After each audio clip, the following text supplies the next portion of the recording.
It is lovely to be here with all of you.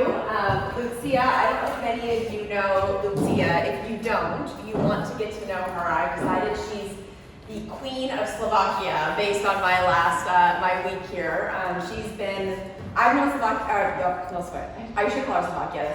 I've known Lucia for 3 years. And she has been an advocate for this country in every single conversation. She believes so much in the future of Slovakia and really has been trying to figure out how to get me and others here to understand what's happening in Slovakia, but to see if there's a way that I can contribute. So it is an honor to be here with all of you. We did this workshop yesterday in Bratislava. We had about 120 small businesses in the room. It was fabulous, so I'm excited about doing it with all of you today. And I'm grateful to the team at Innovia. I know that doing things like this take a lot of work, so thank you, thank you, thank you, thank you. And thank you to all of you. If you're a small business owner, you're very, very busy. And so I appreciate that you've decided to spend a couple of hours together to see if we can learn and grow and do some good work together. Just to give you guys context, on some of your tables, you'll see this postcard. So I started Silver Lining 19 years ago. It will be our company's 20-year anniversary next year on April 25 of 2025. And we were trying to figure out how to celebrate a 20-year anniversary. What do we do? What does that look like? How do we do it? If you don't have a postcard, they're all around. We'll send them around to you guys. And I jokingly said to my staff, well, for 20 years in business, maybe we should do a world tour and visit 20 countries. Maybe we should try to go, instead of having a party, maybe we should try to contribute to local communities and economies, which felt like it was more in line with our business. We have small business customers in 76 countries, maybe 77 after this week. We'll see if we can add Slovakia to the map. And we have staff in 35 countries. And so it's impossible to get everyone into one room. So we had this idea and we decided to do it. So we're traveling the world, going to 20 countries, leading up to our 20-year anniversary. This is the 7th country on the tour. And as we go through these 20 countries, we're doing these workshops for small businesses. We're gathering economic leaders and business leaders together to talk about the state of small business and how we create better economic opportunity and conditions for small business growth in all the countries that we're going to. And then what can be fun for all of you guys, we're giving away a lot of stuff. So for 20 communities, we're giving away $5,000 US and 50 spots in our small business growth program. So there'll be 20 winners, one per each country. So someone in Slovakia will win this award. And that person who wins will be given the cash and spots in our program to drive an initiative to support local small businesses in your community. And then we're choosing 20 entrepreneurs to receive a thank you prize. We run a global movement called Thank You Small Business.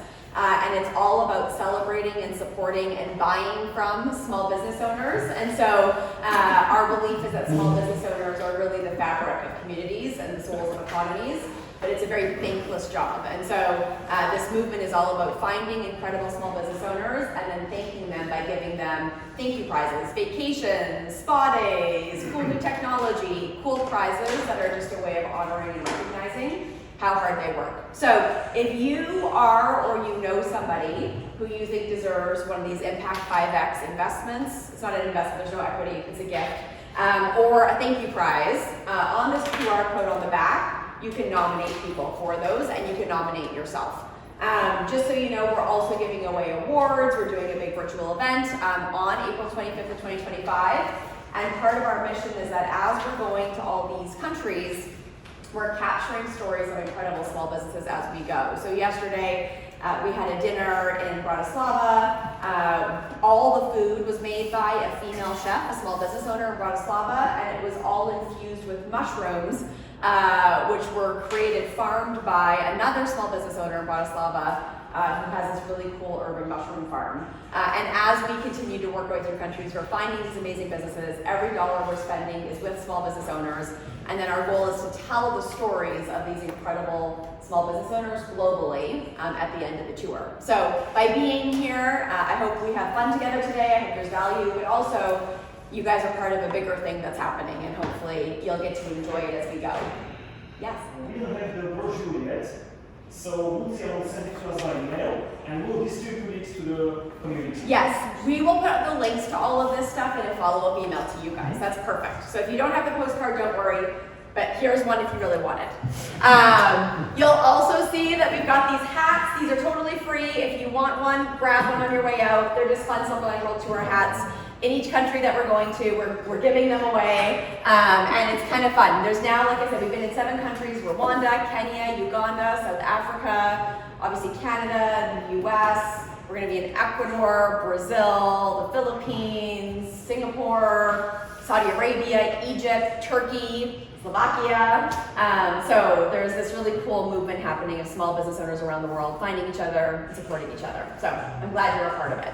Now for today, this keeps going. If I push this, what should I do? It'll come back. So for today, what we're going to do is go through, there it is, an interactive workshop where I will teach you this small business methodology that we've used with thousands of businesses around the world.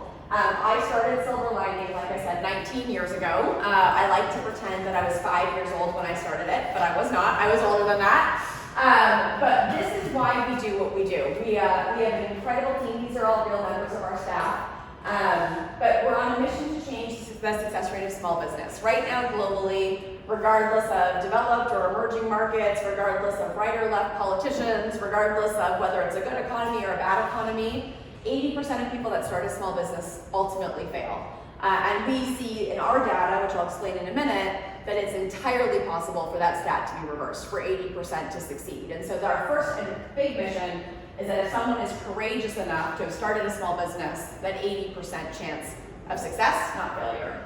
The second thing is that we see that small business and growing a small business is really an act of justice. When small business owners grow, families have more opportunity, jobs are created, communities are restored instead of gentrified, and the economy grows in a more robust and resilient way. And so if you look at sort of all of the theories of macroeconomics and all of the different points of view on place-based economic development, it is undeniable that when a small business owner succeeds, it's better for the whole world, it's better for the collective. So we really believe that every individual person that succeeds has a ripple effect into a much better world that we all live in. And ultimately, we believe that we really can change the economy one small business at a time. So you guys will hear me today pushing you a little bit and challenging you a little bit to really ask yourself if you are doing everything you can for your own success, but not in a way that is selfish. It's because your success matters. It has a ripple effect and an impact in a lot of other really critical ways that then impacts society and the way that we live our life.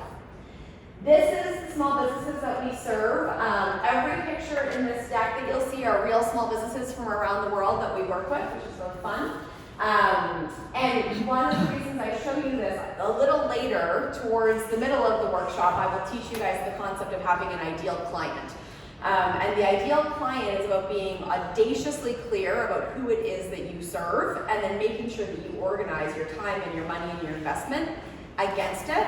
So this is our ideal client. When I started Silver Lining 19 years ago, this is who I built it for. And 19 years later, this is still who I built it for and who I do it for. So our small businesses are actively running their small business. So it's an owner-operated small business. It's usually self-funded, so they've used their own money, friends and family, maybe debt, a loan, but they're not raising venture capital. They're revenue generating, so the small businesses that we have been built to serve are existing businesses that want to grow. It's really interesting and very true that organically growing a small business is actually oftentimes much harder than raising capital and building like a venture funded business. And so everyone thinks that small business would somehow be easier. It's actually true that building and growing and organically growing revenue generating small business is one of the hardest things to do when it comes to business. So it's for those that I have built this for. Our small businesses, this is their full-time job and primary source of income, not a side hustle. Our businesses are focused on profitable and sustainable organic growth as opposed to being obsessed with scale. One of the big things I'm going to teach you guys a lot about, my background's in behavior change science. I have a psychology degree. And so the whole premise of what I'll teach you, the framework of our SLAP methodology, it's all based in behavior change science. It's the idea that I can teach you about the business principles, but those aren't helpful if we're not actually good at applying them and then optimizing our own behavior as business owners. And so one of the basic premises of behavior change science is that I cannot change you and you cannot change me. If any of you are married and you've tried to change your partner, how has that gone? It doesn't work. Change has to start inside, but as humans, we need outside structure and support to optimize our performance. And so at the end of the day, I always say Slack will never help someone who's looking for a quick win. They want me to fix them and want to solve their problems.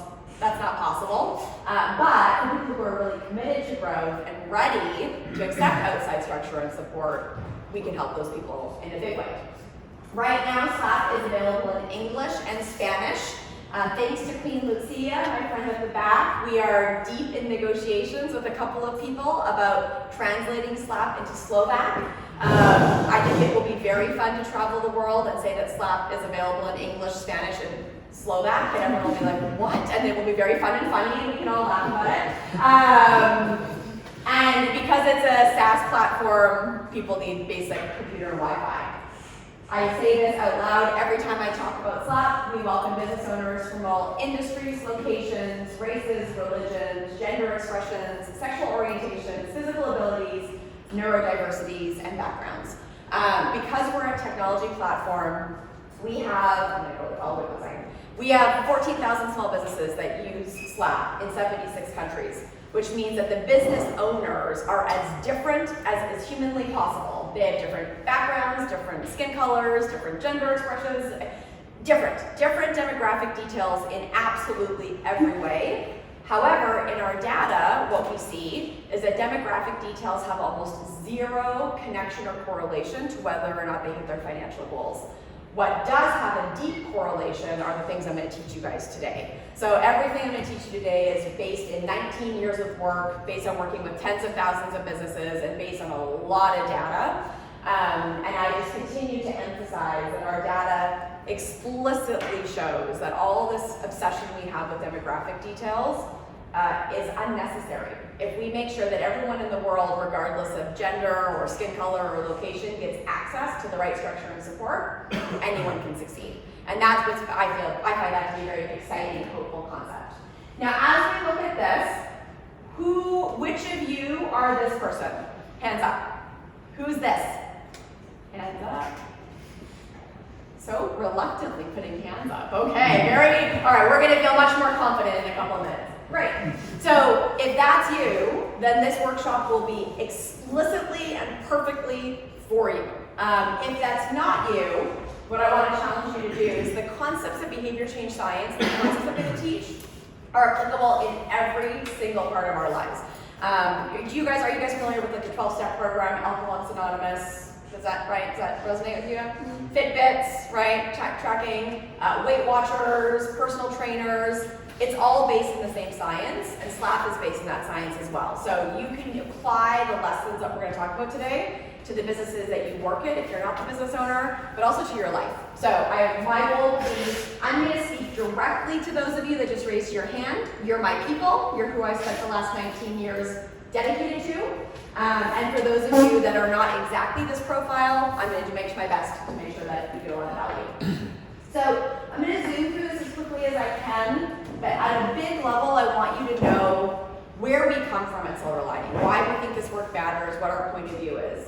The first is that it's called Silver Lining, but we're really trying to fight for a new definition of success from a business point of view. I always say, a capitalist and a socialist. I don't think there are opposing points of view. I believe in free trade. I love business. I think it's the most effective way to create change in the world. And I believe that we need to be very conscious about creating a world that benefits the collective, not just some individuals. Right now in the world of business, right, I would say we're going for gold. Gold is about being number one. Gold means growth at all costs. Gold says bigger is always better. Gold is very oriented to make the best man win and let everyone else, figure themselves out. Striving for silver, which is what we're really here about, is about winning together.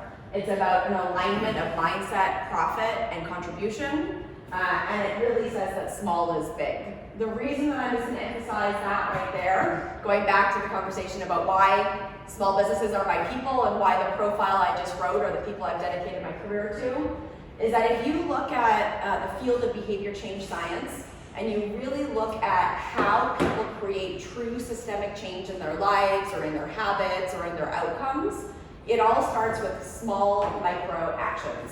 Small behaviors add up to big change. There's no such thing as you do one big thing and all of a sudden your whole life changes. We have to do a lot of small things to create big change in our life. So small is big at the micro level.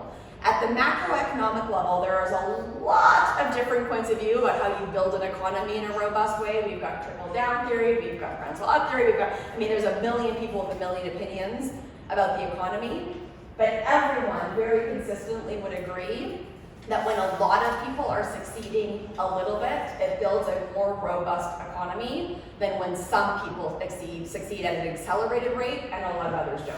And so we live in a world that's trying to tell us that we should grow at all costs and bigger is better, but in both behavior change science and in all economic philosophy at the micro and the macro level, small is actually big. And one of the reasons we started the Thank You Small Business movement is we see so often that small business owners sort of think that somehow their business isn't as important as someone that's bigger, or maybe it's not as successful as someone that built something differently. And I'm here to say that that's fundamentally incorrect. Small business is incredibly significant. We really talk a lot about the culture of entrepreneurship at Silver Lining. Right now, the culture of entrepreneurship, the entrepreneur illusion is that we glorify venture funding that's inaccessible to almost all small businesses. We focus all of the narrative on businesses that are raising millions and trying to solve for billions. And no offense to any of you that might be tech bros in the room, but we worship the 1% of the tech bros, the Silicon Valley entrepreneurs, and celebrity entrepreneurs that have sort of become prolific in the entrepreneurship industry. What we believe is that actually what matters to building better businesses, better economies, is that we need to prioritize profitable revenues as the best form of business capital. That when we build businesses who have the mindset of aligning profit and impact and wellness, we actually build better companies and better economies. And really, that the small business storyline, the shift in the narrative, is that if we lionize, and when we lionize everyday people, particularly those who come from marginalized backgrounds, who make a significant contribution to our community and economy, we're telling a more truthful story. We're telling the true story of how economies are built. So all of this comes to three principles. Number one, celebrate small. Many small actions are more powerful than one big action.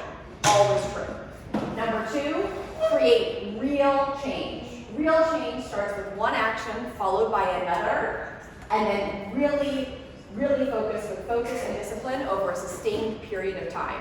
How many of you guys have gone to a workshop or read an email or signed up for a course and the person says, if you just do my 7-step formula for the next 6 weeks, you can be a millionaire, or if you write your emails in my perfect way, you're gonna increase your conversion rates by 10,000%, or if you just follow my coaching program, you'll be a millionaire. We're taught, we're inundated with these ridiculous messages about quick wins, fast change, magic bullets that are gonna solve everything. And I've been doing this for 19 years, and I would say that that is fundamentally not going to happen. It's totally impossible, and it's a lie. What really changes behavior, what really creates real and lasting change, is focus and discipline. And ironically, the majority of people that start businesses, our natural instinct is not to be focused and disciplined. It's to be charismatic and have ideas and make things happen. And so it is actually counter our instinct often to do the things that give us the success we want. And then finally, I believe, this is my personal belief, we've built Silver Lining this way, that it's critical that we can use business as a tool for justice. That the most effective mechanism to create change in the world and society is actually business. And so I'm a big believer in businesses paying taxes and restoring profit to their teams, building business models that address systemic injustice through its core work, not like an impact department or a DEI team, and having company-wide commitment to justice. So this is how we operate Silver Lining. I always just say this to give context for how we come into these rooms. Small business first is our first sort of value. So we have built Silver Lining with our own revenue. We've spent about $10 million on our software over the last 8 years. We have built the company to be global. but I have turned down venture capital and private equity, and so we are 100% privately owned so that our primary stakeholder could always remain the small businesses that we serve, not outside investors. We have an access for all policy. Our product has a cost, but we have an access for all policy, so that if a small business owner can't afford it, they can choose to pay whatever amount they can afford to pay, so that they can access the support regardless of their financial reality. So we have small businesses around the world paying everything from $1 a month to the full $300 a month and everything in between based on their economic reality. We have a team, like I said, in 35 countries right now, emerging and developed markets. And everyone is paid for the role that they have, regardless of gender, location. So we're very explicit about building a global team because we believe there's talent everywhere, but not so that we can take advantage of people in poor communities. We have a 10-to-1 max pay, so the highest paid person at Silver Lining, which is not me, by the way, I'm not the highest paid person at Silver Lining, will never make more than 10 times the lowest paid person. We have a success share model where we take all of our profit every year, we reinvest it and distribute it to our team through an algorithm we designed, and we're proudly for profit. We don't do these things as a nonprofit. We are a for-profit business. We operate that way. We have KPIs. We drive a very high-performing, very hardcore team. And we are financially sustainable, profitable, and unmoving and relentless, and focused on using our business as a tool for justice. So what I want to sort of offer the room as we start is I'm going to give you the framework for how we've grown our business and how we train and teach and offer support to other small businesses to grow theirs. But the big thing that I hope you may be taking away from this opening is that it is not about becoming more profitable and more successful at the expense of your own health and wellness and family, or at the expense of contribution in a better civil society. I genuinely believe that when small business owners are successful, if we can align our own wellness, the profit of our business, and the contribution we want to make in the world into one plan, which is what this is about, then we actually create better businesses, we end up with more money, we end up healthier and healthier, and the world around us is better. So that's the context that I come here with. Any comments or questions about this?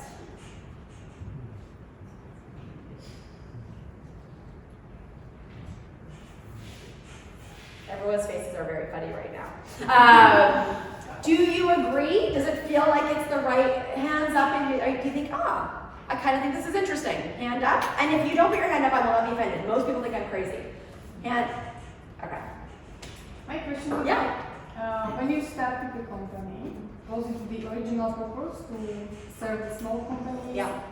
And why did you decide to do that? Yeah, so the question was, when I started the company 19 years ago, was this my original purpose? So just the tiniest bit of context, my degree is in behavior change psychology. I was working with juvenile delinquents in prison systems and kids with autism. So my work was largely centered around looking at people who were living in lives where external circumstance had impacted their reality and trying to understand how much agency could be created for them to build a life that worked for them despite the circumstances that they were either born in or they ended up in. And somehow I ended up shifting from that to working in advertising. So I was the head of business development for Canada for a global ad agency. And I discovered sort of by surprise that I was really good at business and I liked putting deals together and I liked thinking about sales and financials, but I hated working in advertising. And I started winning awards for like young executive ad, oh my God. I went from like thinking I was gonna save, juvenile delinquents to getting advertising awards. Like this is not what I need to be doing in the world. So I quit my job and my idea was very unformed, but I thought if I could help small businesses get better at business development, then that, and I knew enough to know that that seemed like a good idea. I had no idea, I was 22 at the time, I had no idea what that meant, how to do it, how hard it would be. And so for the last 19 years, the things that I built the SLAT methodology, what I teach you guys today. In that first year of business, I interviewed 400 business owners from around the world who were as different as could possibly be. And based on those interviews, I designed the methodology that is exactly the same today. It's stood the test of time. It has not changed. The customers, the business owners that I felt really called to serving has not changed at all. So that ideal client I showed you has been my ideal client since day one, 19 years ago, even though I didn't know exactly what it meant back then. What has changed significantly is my business model, how I do what I do and how I made it profitable. And that's part of what I'm going to teach you guys today. How do you make choices strategically about what you do and who you do it for, but then innovate how you do what you do to find the way to do it best so that you can make sure you can grow it in a sustainable way. But yes, for 19 years, I have spent, I don't know, I'm sure there's other people in the world, but I have spent about 75 hours a week for 19 years thinking about this question. How do you help small businesses succeed and how do you build a better economy? And I have not changed my opinion or the profile of who we serve in any way. So this is the silver standard. One of the things that we'll talk a lot about today is time and money, how we have it, how we use it, how we manage it, what we do with it, how we grow it. And I've come to the conclusion after 19 years of this work and these explorations that balance is not possible. So if you are looking for work-life balance and you are a small business owner, get over it. You're not going to get it. It is not something to try to fight for. It's not happening. However, what I believe is something that is way more powerful than balance is alignment. If we feel as business owners like our wellness and our health and our mental health and our families are over there, and then our businesses and its profit and its growth is over here, and then like being a good person and being a good citizen and contributing to the world is over here, then those things live in conflict. When those things are in conflict, we actually become inefficient. So not to mention the torture of it, it's just incredibly inefficient to be in conflict. It is very efficient to be in alignment. And so what we're going to talk about today, what we're going to design and actually build and work and practically create is a plan where your time, your money, and your impact get into alignment. And I believe that one of the only ways to live an aligned life is actually to be a small business owner. I think it gives you the mechanism, the freedom, the agency, the control to create a life where you can bring these three things into alignment. So we're going to talk about how to design that today. We did a massive global survey last year asking our small business owners how they were doing when you talk about this concept of work-life balance, being under pressure, wellness, resilience, all these things. And I knew small business, I know it's hard to be a small business owner. I am a business owner, I have started from nothing, I have built something, I understand the pressure of it. I've been almost bankrupt 3 times, I have had great years, I have had terrible years, I have had everything in between. I will say every entrepreneur that tells the truth will say how hard it is. Anyone that says everything's perfect is usually lying. But I was surprised to see that in our community of very diverse small business owners all around the world, 75% of small businesses said that they have varying degrees of stated concern about their mental health, and 56% have actually been diagnosed with anxiety, depression, or some sort of a mental health related reality by a mental health physician, professional or physician. And, I'll come back to this in a second, and 100% in a different survey that we did, 100% of the small businesses in our community said they don't feel like they have enough time or money. So when you are under sustained pressure, when you're struggling with keeping it all together, the 2 resources that you really need are time and money. But if every small business owner feels like they do not have enough time and enough money, and they are managing a sustained level of pressure and stress, this is where things start to break down.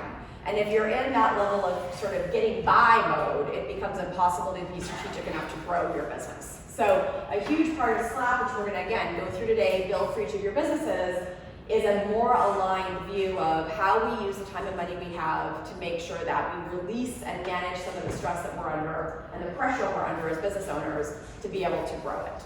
So 2 questions. This is not, you don't have to admit anything about mental health, but how many of you would say you're under pressure? Hands up. Sustained pressure. Tell the truth. Everyone that's your hand up, you're lying a little bit, but I still love you. Okay, I know. Reluctantly, the hand goes up. How many of you have too much time? Hand up. Oh, we've got 1. Okay, well, we're going to give you a job. Okay. How many of you have too much money? You just have too much. Too much money. Yeah, he's lying. He's lying. Fine. Okay. So, like every small business owner in the world, Slovakians are the same, right? We are managing sustained pressure as business owners, and we do not feel like we have enough time or money. That is an equation that is not sustainable. This is why businesses fail. It's not because of the economy, it's not because of the politicians, it's not because of COVID, it's not because of supply chain, it's not because of inflation. All those things are pressure factors, don't get me wrong, but that's not why businesses fail. So, based on all of this, the hopeful news is that I really believe small businesses really can succeed. I have seen it for 19 years. Our data is undeniable. Our businesses, when they accept the structure and support, had a 27% increase in their revenue in year one on average. Our staff has generated $3 billion in revenue last year. That's all very, very, very micro small businesses around the world. And all of our data shows truly that if you are open to outside structure and support and to doing what's required to get to the outcome you say you want, you can succeed. So that is not a pitch for Slap, that's actually a pitch for you. My belief in the human ability is so great because of the work that I get to do. I see so many people succeed, and it's very, very, very rewarding. And I always say silver lining is not the hero of that story. We're simply creating a framework for other people to action and optimize themselves in. So the hero of the story is the small business owners that we work with every day. So, time and money. When I did these interviews 19 years ago, when I built this methodology that I'm teaching you on today, when I travel the world to all these countries that I get the benefit of doing work in, when I ask that funny question, who has too much time, who has too much money, and then we all laugh, because of course none of us have too much time and money, we're small business owners. What comes up over and over and over and over and over again is what we call the cash flow capacity catch-22. So I will always ask the business, okay, so you don't have enough time, you don't have enough money. How do I help you create more time? Well, I need more money. Okay, you need more money. How can I help you create more money? Well, I need more time, right? I need more time to create more money to create more time, and around we go. We call this the cash flow capacity catch-22. Just around and around and around. Now, if we go around and around and around this circle for too long, negative things start to happen. Now let me ask you, if you want to grow your business, can you guess the two things you need more of? Sales. Time and money. Time and money. Because it's not just the sales, you need to deliver the sales, you need to have them, right? Time and money. So the conundrum of the small business owner is that you need more time to make more money, you need more money to make more time, you live in the cash flow capacity catch-22, you want to grow your business, but the things required to grow your business are time and money. But we just said we feel like we don't have enough time and money. And around and around and around we go. Now, what typically happens, what always happens when we're in some version of the cash flow capacity catch-22 is each of us have a natural instinct. We are all human beings. One of the funny things about behavior change science is that we learn that we're actually all not so special and so sophisticated. We're pretty unsophisticated operations, and so we have a lot of natural instincts that usually don't serve us well. That's why it's so hard to be a human. We are trying to override our natural instincts most of the time. So most of us will, when we feel like we're under pressure, we don't have enough time, we don't have enough money, we want to grow a business, we need more time, we need more money, we can't figure out what to do, we will typically react in one of two ways. We will go into planning paralysis, or we'll move into action frenzy. Planning paralysis looks like, I'll just build a new website and that'll solve my problems. I'll hire another consultant and I'll do a 6-month review of my business strategy and that'll solve my problems. I'll do 5 retreats, I'll go to workshops, I'll go to trainings, I'll read a book. Somehow I'm gonna get a magical answer to my problems, and if I just plan more, I'll figure it out. That's one approach. The other is action frenzy. That sounds like I'm going to launch an Instagram account and a TikTok account, and I'm going to do a new blog, and I'm going to send a referral email, and I'm going to go to every trade show, I'm going to go to every networking event, and I'm going to do everything possible, and something's going to work, and just total frenzy. So I'm going to ask you to be honest. There's no shame in this. We are all human beings acting in our unsophisticated ways. You are one or the other, so your hand has to go up once. When you're under pressure, is your instinct planning paralysis? Hand up. Okay? Is your instinct action frenzy? Hand up. What what the rest of you are perfect. That must be so nice. That must be so helpful to be so perfect. I enjoy that for you. All right, for the rest of you who are both, who vacillate between both, and live in a sense of torture because of it. Going back and forth is torturous, right? It's exhausting. We get tired. So for all of you who do one or the other, even if you didn't admit it, what happens is if you live in planning paralysis for too long, or you live in action frenzy for too long, you get what we call stuck. When you're stuck, it starts by sounding like I'm too busy. So stuck stage 1 is I'm too busy. I'm so busy. How many of you walked around, someone says, how are you? Oh my God, I'm so busy. Anyone? Always. Come on, all of you guys are lying to me. Okay, I'm too busy. If you stay too busy for too long, you drop to stuck stage 2. Oh my God, I'm completely overwhelmed. How many has ever felt overwhelmed? Some of you are starting to get honest, thank you. Then, if you stay overwhelmed for too long, you drop to stuck stage 3. I've lost my passion. I used to love what I do. I used to care so. I used to love my art. I used to love my software. I used to love my cream. I used to love my practice. I used to love it. I don't even care anymore. It's just hard. How many of you have ever felt like you've lost your passion? Stuck stage 3. And then, if you stay there for too long, stuck stage 4 sounds like, yes, I want to quit. How many has ever said they want to quit? It's going to come back. There we go. I want to quit. This is why businesses fail. Businesses do not fail because of the economy. Businesses do not fail because of the current politician in power. Businesses do not fail because of interest rates. Businesses do not fail because of supply chains. Businesses do not fail because you don't like your neighbor. Businesses fail because you let yourself get to stuck stage 4. We fail. We close our businesses down. That's why businesses fail.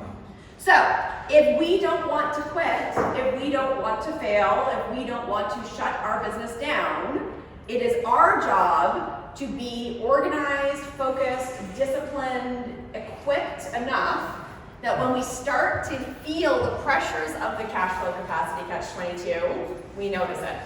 When we start to move into planning paralysis and action frenzy, we intervene on ourselves and say, oh, I'm booking a lot of workshops instead of getting to work, or oh my God, I am way overwhelmed with a bunch of activity that's not going to help me at all. When we start to say the words, I'm too busy, we intervene and say, wait, I have power and control of my life. I do not have to be busy. I can stop this right now. If we get all the way overwhelmed, we hear ourselves say it and we intervene. And we intervene on ourselves before we get here. This is why businesses fail, because we let ourselves get here. We don't have to get there.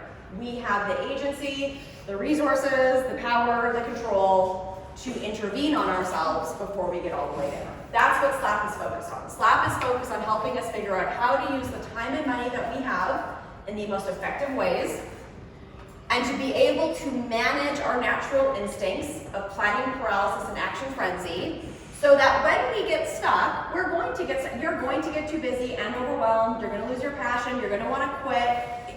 It's not about not feeling your emotions and not having these realities happen. It's about learning how to manage yourself and your business in such a way that you don't end up here and stay here. Does that make sense? Yeah. Does that resonate? Yes. Any questions or comments about this? How did you come up with that model, or what made you to follow up? Because you said you have the basics of you're a professional, I guess, these days in neuroscience. And how did you came to that model? Did you came from questions of the businesses, and they gave you some feedback, and then you were following up the strategy, etc.? Yeah. How did you come up with that? Yeah, so his question was, how did I come up with this model? So everything I'm going to teach you today, so when I started the company 19 years ago, I interviewed one small business owner every single day. I wanted to talk to 365 business owners in my first year. I talked to 400 because I'm an overachiever. And I built every single thing that you guys are hearing today based on those 400 interviews. And I made sure that the business owners that I spoke to were as diverse as possible.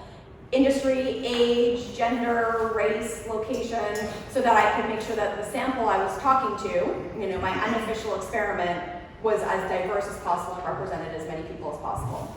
And then since we launched the methodology and have built the business over the last 18 years, every single feature in our software, every single product we've ever launched comes from our small businesses. So we have a small business first design process where our product team and me, we do town halls with our customer base once a week.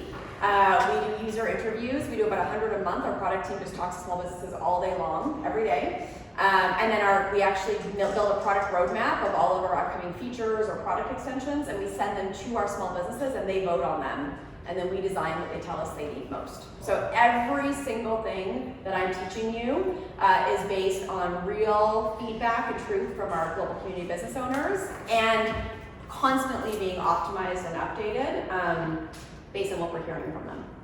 What were the, let's say, 5 or 10 basic elementary questions that when you received the feedback from the small businesses led to that structure?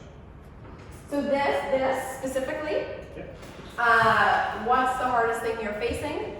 What if you could wave a magic wand, what would you get? How do you feel most days? If you have ever been on the brink of failure and come back, what did you do to create that shift? What are the behaviors that you see have the most direct correlation to results? Good. What are the behaviors you see in yourself that have the highest correlation to a lack of success? So we're studying all the time the relationship between behavior and results, which is what I'm going to teach you and show you guys today. Thank you. Pleasure. Okay, so your two most critical resources are your time and your money. The audacious idea I'm going to offer you is that you may feel like you don't have enough. I would argue you probably do have enough. You are probably spending the time and money that you have in horrifically terrible ways. And so our goal is that by the time we leave, you will have a framework to spend the time and money that you have better, more efficiently. But the premise of all of this, and really the point of the questions that we've asked and all the work, and this is to the test of time, by the way. This design has not changed in 19 years. This has not, everything I'm teaching you today has not changed in 19 years. It has held 76 countries, emerging markets, Africa, Latin America, the Middle East, Southeast Asia, America, Canada, Mexico, Slovakia. It's just become something that we believe is probably true.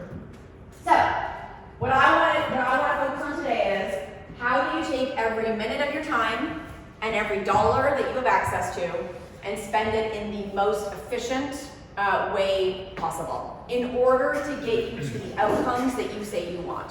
You will not hear me say, even once, what I think your definition of success should be. I will not tell you what your goal should be. I will not tell you how much money to make. It doesn't matter. Every single one of us have to make those choices for ourselves, but I will give you the framework for how you can optimize your own behavior to get to the outcomes that you want for yourself.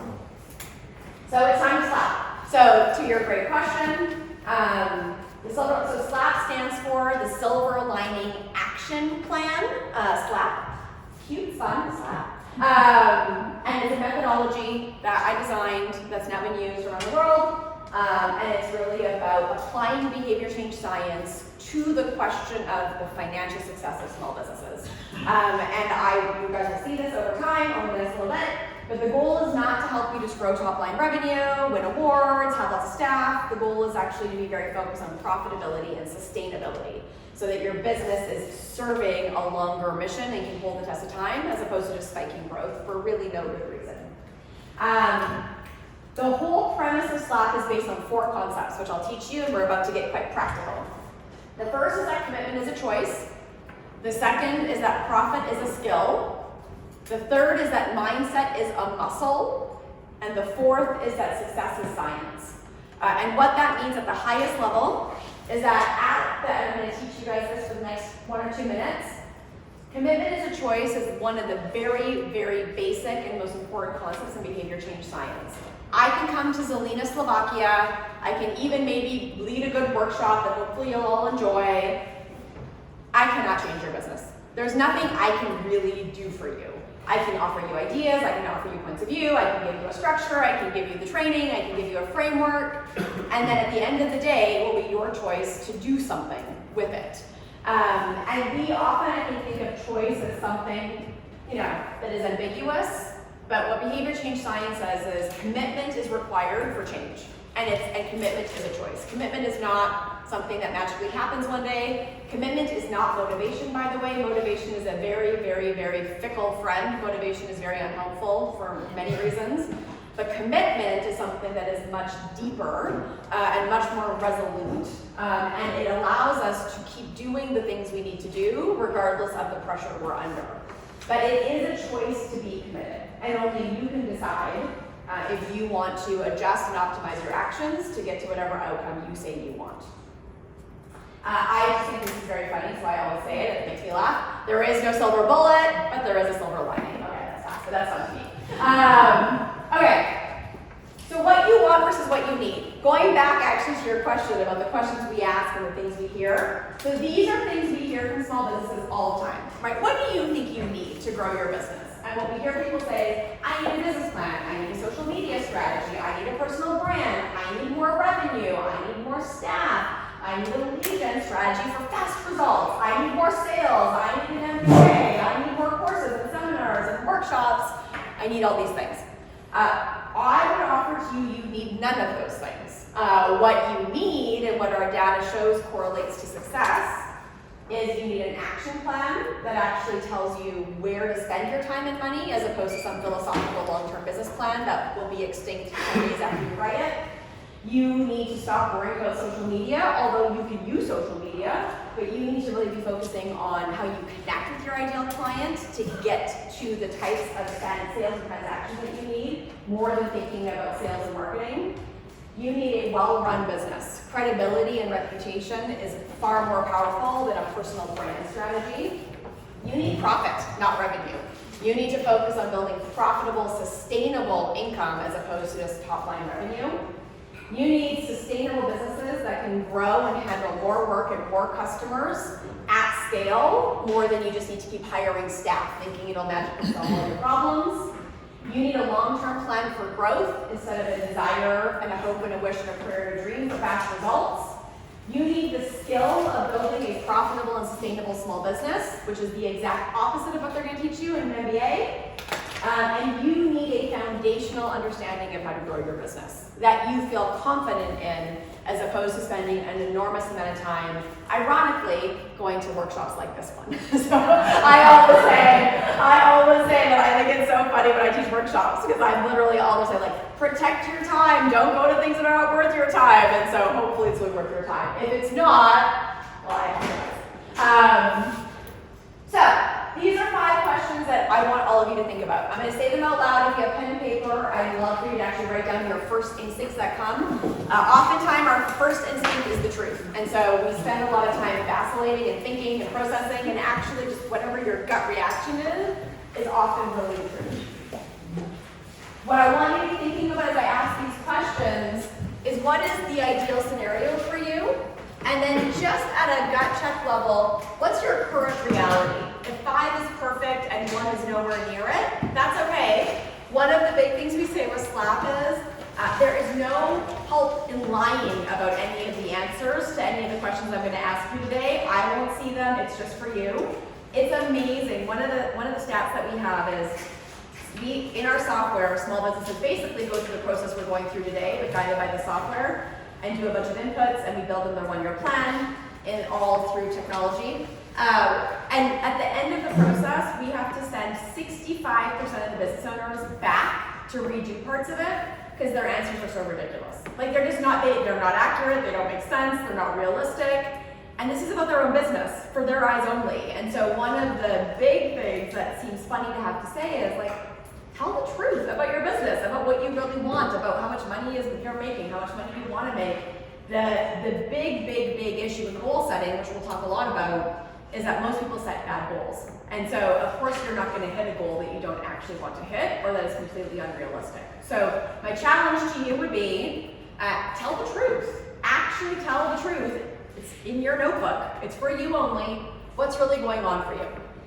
So the first question is, what do you most want your business to contribute to the world? It's a lot of work to be a small business owner. It takes a lot of energy and time and resources and reputational risk and personal risk, and it is hard. So for all of us, and we'll talk about this more, most of us want something. We want to contribute something. Most of us are not so self-centered that we want it just for us. We want to get, rich and walk away into the wilderness. Most of us are doing it because we want to contribute something. There's something we care about that we want to contribute to the world. So what do you most want your business to contribute to the world? And on a scale of 1 to 5, where are you? 5 being it's totally doing that, 1 or 0 being it's not doing that at all. Number 2, what do you most need from your business to live a healthy life? Business owners never ask what they need from their business. They only ask what their business needs from them. What do you need from your business to live a healthy life? Whatever that means to you. I might have my version of a healthy life is a massage every day. Somebody else's version of a healthy life might be running a marathon once a week, right? So again, there's no right or wrong answers to any of these questions. The right answer is that it's true and authentic to you. You get to practice your agency and freedom to design your business and your life. How much money would you like to make from your business to live your life? Not how much revenue do you want your business to make. What's the salary you want to pay yourself? How much money do you want to make from your business to live your life? And then these two are the real cold hard truth. So I'm going to really push you to be honest. How much money do you realistically have to invest in business growth this year? Not business management, not hiring more staff, not building new infrastructure. Money to invest in growing the business, okay? And then this is the real one. Tell the truth. How many hours per week do you realistically have to invest in your business growth this year? Hours in a week. So if you're stressed and you're maxed and you're spending a lot of time building your business and managing your business and your family and your life, how many hours extra do you have to invest in your business growth for the next year? Got it? Yeah? Okay. How many of you have answers that you feel are in general close to 5? 4 or 5. You're currently at a 4 or 5. Hand up. How many have you answers realistically where you're kind of realistically 1, 2, 3-ish? And the rest of you don't know. Most of us are 1, 2, 3-ish when we look at our business through this lens. Most of us truthfully are 1, 2-ish. I'm trying to be kind to all of you who don't want to admit that you're 1s and 2s. It's not bad. It's actually very good. Here's what I would say to you. Oh, if you're telling the truth, and your current reality is 1s or 2s, there we go, and you feel like you don't have enough time, you don't have enough money, and you're under pressure, and you want to grow your business, that's a better place to be than if you lie to me and tell me you're 4 or 5s and everything is perfect, because I've got nothing to do to help you, right? But if you're at around a 1, 2, 3 on all these things, there is room to shift how we're doing things to make sure that you can have more of what you want. So we will. That's what we're going to do now. So I want you guys to look at these options. One of the most fascinating things about our work, Slap is designed to help you make more money. That is the purpose of Slap. The outcome we're driving for is you make more money. It is based on all of our data, basically at this point 100% undeniable, that small business owners are not motivated by making money. What a conundrum. So we've all taken these big choices, we've made these big leaps, we're being courageous, we're leaving jobs, we're starting businesses. The point of the business is ultimately to make money. I haven't met a business owner that's genuinely, purely motivated by money. Of course we want to make money. I'm not saying that we don't desire financial wealth and aspiration, but at the real root of why we start our businesses, it's usually because we want to provide for our family, or we want to create jobs, or we want to give to the community, or we want to drive the economy, or we think there's a way we can create equality, or we want to help the environment. So in our global community of small business owners, these are the things that they have consistently identified as their actual motivator, the thing that deep down drives them to succeed. And so we've discovered, right, we use a lot of gamification in our software. If we gamify and reward and focus on these motivators, we can move people's behavior in the direction of making more money. We can help people do the things that will help them make more money than if we try to motivate them by just making more money. So if I say to this guy, you know, if you just do these 5 things, our data, it can guarantee, our predictive analytics will show that if you do these 5 things, you will make more money. He'll be like, that's nice, and not do them. But if I could say to him, listen, if you do these 5 things, you can take your family on vacation this year. For sure, we can see it. He will do those 5 things. The outcome is that he'll hit the financial goals that he set.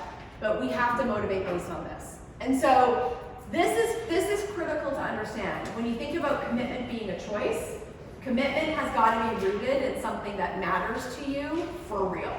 So I would just challenge you to look at this list and write down at least one of the things that calls to you most. If you could imagine that you could make all the money in the world and also do one of these things, which of these things is a value for you, something that drives you on a day-to-day basis? Because when you can game yourself with this as the pull, you will be more successful financially. It will drive your human behavior more effectively. And then we think about time. So this is all, again, right, let's just go back to where we started. This is about commitment being a choice. Commitment is a choice we make. We choose to be committed to the outcomes we say we want. We live in a truth where we stop looking for quick wins, right? And we look for deep-rooted change. We think about what we really need versus what the culture of entrepreneurship has taught us we should want. We get really honest about what we really want and what our current reality is and how these things actually play out in our life. We identify our deep-rooted value that actually is far more powerful to motivate us through hard times than a desire to make a sale. And then we get to work managing our time. Now, this is a very controversial piece of work. We spent about 7 hours on this slide in Bratislava yesterday. I'm going to pause here for a second. Any questions so far? Questions or comments on everything so far? Does it make sense? Does it resonate as possibly true? Yeah? Is this presentation available somewhere after? Yes. Okay. I'm happy to send it to you guys. I'm happy to email it to all of you. Thank you. Pleasure. Are these values kind of general or, global environment? Yeah, these are the ones that come up for all small businesses in all 76 countries, and in this order, actually. Okay. So, providing for family is the value that 54% of our small business owners identify as their primary value. Creating jobs next, and then so on from there. Okay. Yeah, this is what's become really fascinating to me. I mean, of course it makes sense, but what is really very obvious when you see the data that we have is that the primary motivator of the majority of business owners is to figure out how to create a better life for their family. And that's true in developed and developing markets. That's true. We work with a lot of small business owners that have a SLAP or refugees or have been displaced because of conflict or any other reason. And so a huge focus for them is to resettle, build opportunity for their family. Women, we have more women than men that use SLAP, which I'll come back to in a little while. It'll be controversial when we come back to it, but for many of them, they're trying to figure out how to be caretakers and also, right, have income and agency.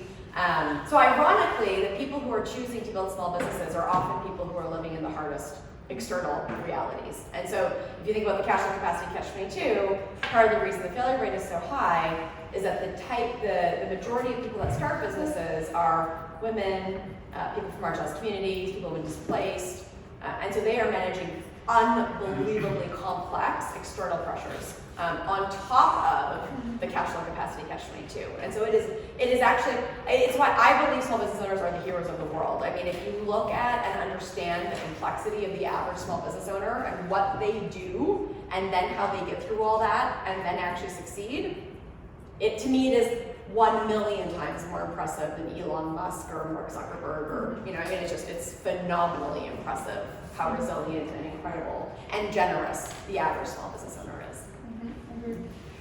Yeah. Got a question regarding the 54%. How has that kind of changed over time, given maybe the last 10 to 15 years? It has not changed at all, which is a great question. Actually, the others have changed. So, for example, Create equality wasn't even on the board 5 or 6 years ago, right? And now it's like whatever, number 5 or 6. No one, I don't think most people were thinking, well, many people were, maybe the common narrative was not around equality. Obviously environment, I imagine environment will like usurp. Give to community moved up a spot during COVID. It was, you know, behind drive economy before COVID. So you see a little bit of shift based on, I think, common narrative, what's happening in the world. And Provide for Family has held that majority #1 position consistently. And between developed and developing countries? Holds, same, yeah. Yeah, one of the interesting things, actually in general in our data, is that small businesses in developing countries perform better than those in developed.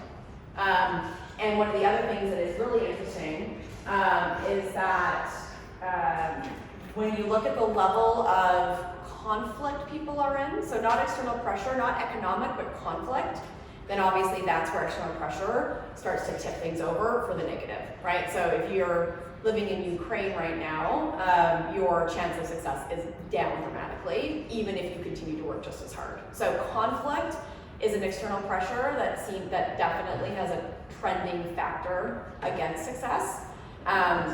But in general, those in emerging markets are outperforming our developed market slashers in general.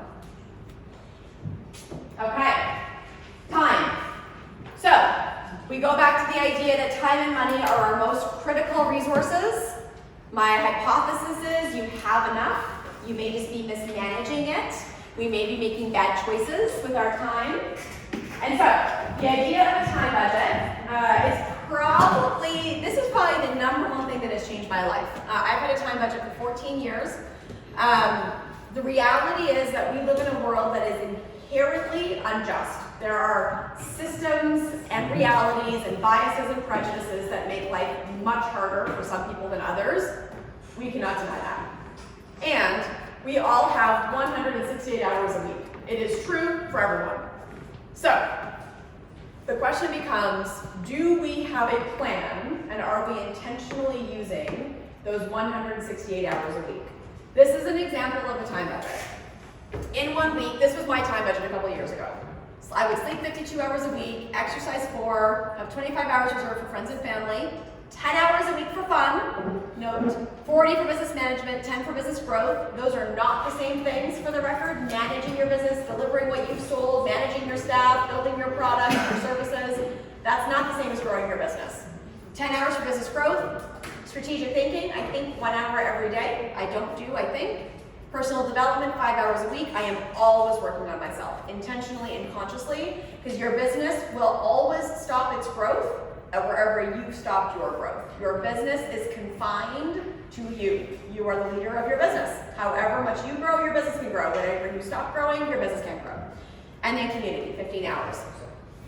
So I think about every single day, every single week, I have goals for my life. I have the type of life I want to live. I have the amount of money that I want to make for me and my staff.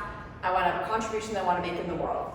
And I have 168 hours every single week to make the biggest impact I possibly can and to take the best actions I possibly can in pursuit of the outcomes that I have defined. All my choices. My choices will not be your choices. My choices make sense for me. They may not make sense for you. But for me, this was my time budget a couple of years ago. It's changed, right? As silver lining gets bigger and bigger and bigger, like this switches, right? So this is down to 20 hours a week, and this is up to 40. So, you know, things adjust and change, but the concept holds, which is that successful people budget their time more closely and intentionally than their money. So when I ask a small business owner what their goals are, one of the #1 mistakes that I hear is that they can't answer it clearly. We're going to talk about that. We're going to talk about how to set a good goal, and we'll have you guys set your goals. But then I always ask them, well, show me your calendar. And anyone that's brave enough to show me their calendar, I look at it and I can predict with probably 99% accuracy if that person will hit their goals or not, based on the discipline with how they manage their time, based on the allocation of their time. So if a small business owner tells me, Krista, I make $100,000 a year right now and I want to make $1 million this year. Okay, That's impossible, but let's talk about it. It's impossible if you're growing organically, or almost impossible. How do you plan to spend your time for the next year? Well, I'm on 8 boards and committees. I volunteer at my church. I'm the mayor of my town. I do kid drop off every morning. I launched a new side business because I saw a new opportunity in my market that I thought I could take advantage of. And I'm going to grow my business from $100,000 to $1 million. No, you're not.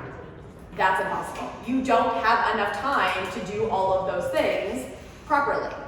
So, the idea is to be audacious enough to want an outcome deeply enough that you are prepared to align your time and your energy against those priorities. And what the average small business owner does, what the significant majority of small business owners do, is scatter their time between a million things and then wonder why they're so busy and working so hard, but not hitting the goals that they have for their life. Does this resonate with anyone? Yeah. Tell the truth. You guys are tough. Okay, I'm gonna get you. How many of you believe, put your hand up, tell the truth, how many of you believe that you spend 100% of your time in alignment with your goals? Hands up. At least people are laughing. That's good. That's good. That's the most honest thing happening in the room right now. How many of you honestly think, tell the truth honestly, how many of you honestly think you're spending 75% or more of your time in alignment with your goals? Perfect alignment. Everyone, that's honest. This is honest. Wait. How many of you think you're spending 50% or less of your time in genuine direct alignment with your highest priorities and goals? Hands up. That's honest. 50% or less. That's the truth. This stands the test of everything you could imagine. And the business owners that are typically, sometimes you look at a business owner and you think, oh, they seem to have it together. They seem to really be organized. They seem to be getting things done. When they say they're doing something, they do it. They reply to my email. They deliver on time. They're typically incredibly aligned with how they spend their time and their commitments. So, this is the hardest part of commitment is a choice. Are you willing to actually get focused and disciplined enough with how you spend your time so that the way you invest your most critical resource, your time, has a fighting chance of getting you to the outcomes that you say you want? If not, you're not committed. If not, I don't believe you. If not, you're not telling the truth. If not, you've got hopes and wishes and prayers and dreams and ideas, and those are lovely, but they're not effective. Yes? Okay. Questions about the time budget? When you travel, where do you go? So when I travel, so now in my time budget, COVID was amazing for my time budget. I was so productive. It changed my life. It was so lovely to not travel constantly. So when I travel, I try to allocate my travel time to one of these things. So if I know I'm going to be on a plane without Wi-Fi, I can sleep on a plane really well, so I'll take my sleep time there, which is good. In economy, I'm not a fancy person, I'm a regular person. Or like maybe I'll watch a movie I really want to watch. I'll have some fun. I'll read a book I want to read. Like I will try, or I'll work. Or I do a lot of my business growth time on airplanes because if I can't have Wi-Fi, people will leave me alone and I can be focused. So I try to use the time where I can. I've had to add into this year's time budget what I call waste.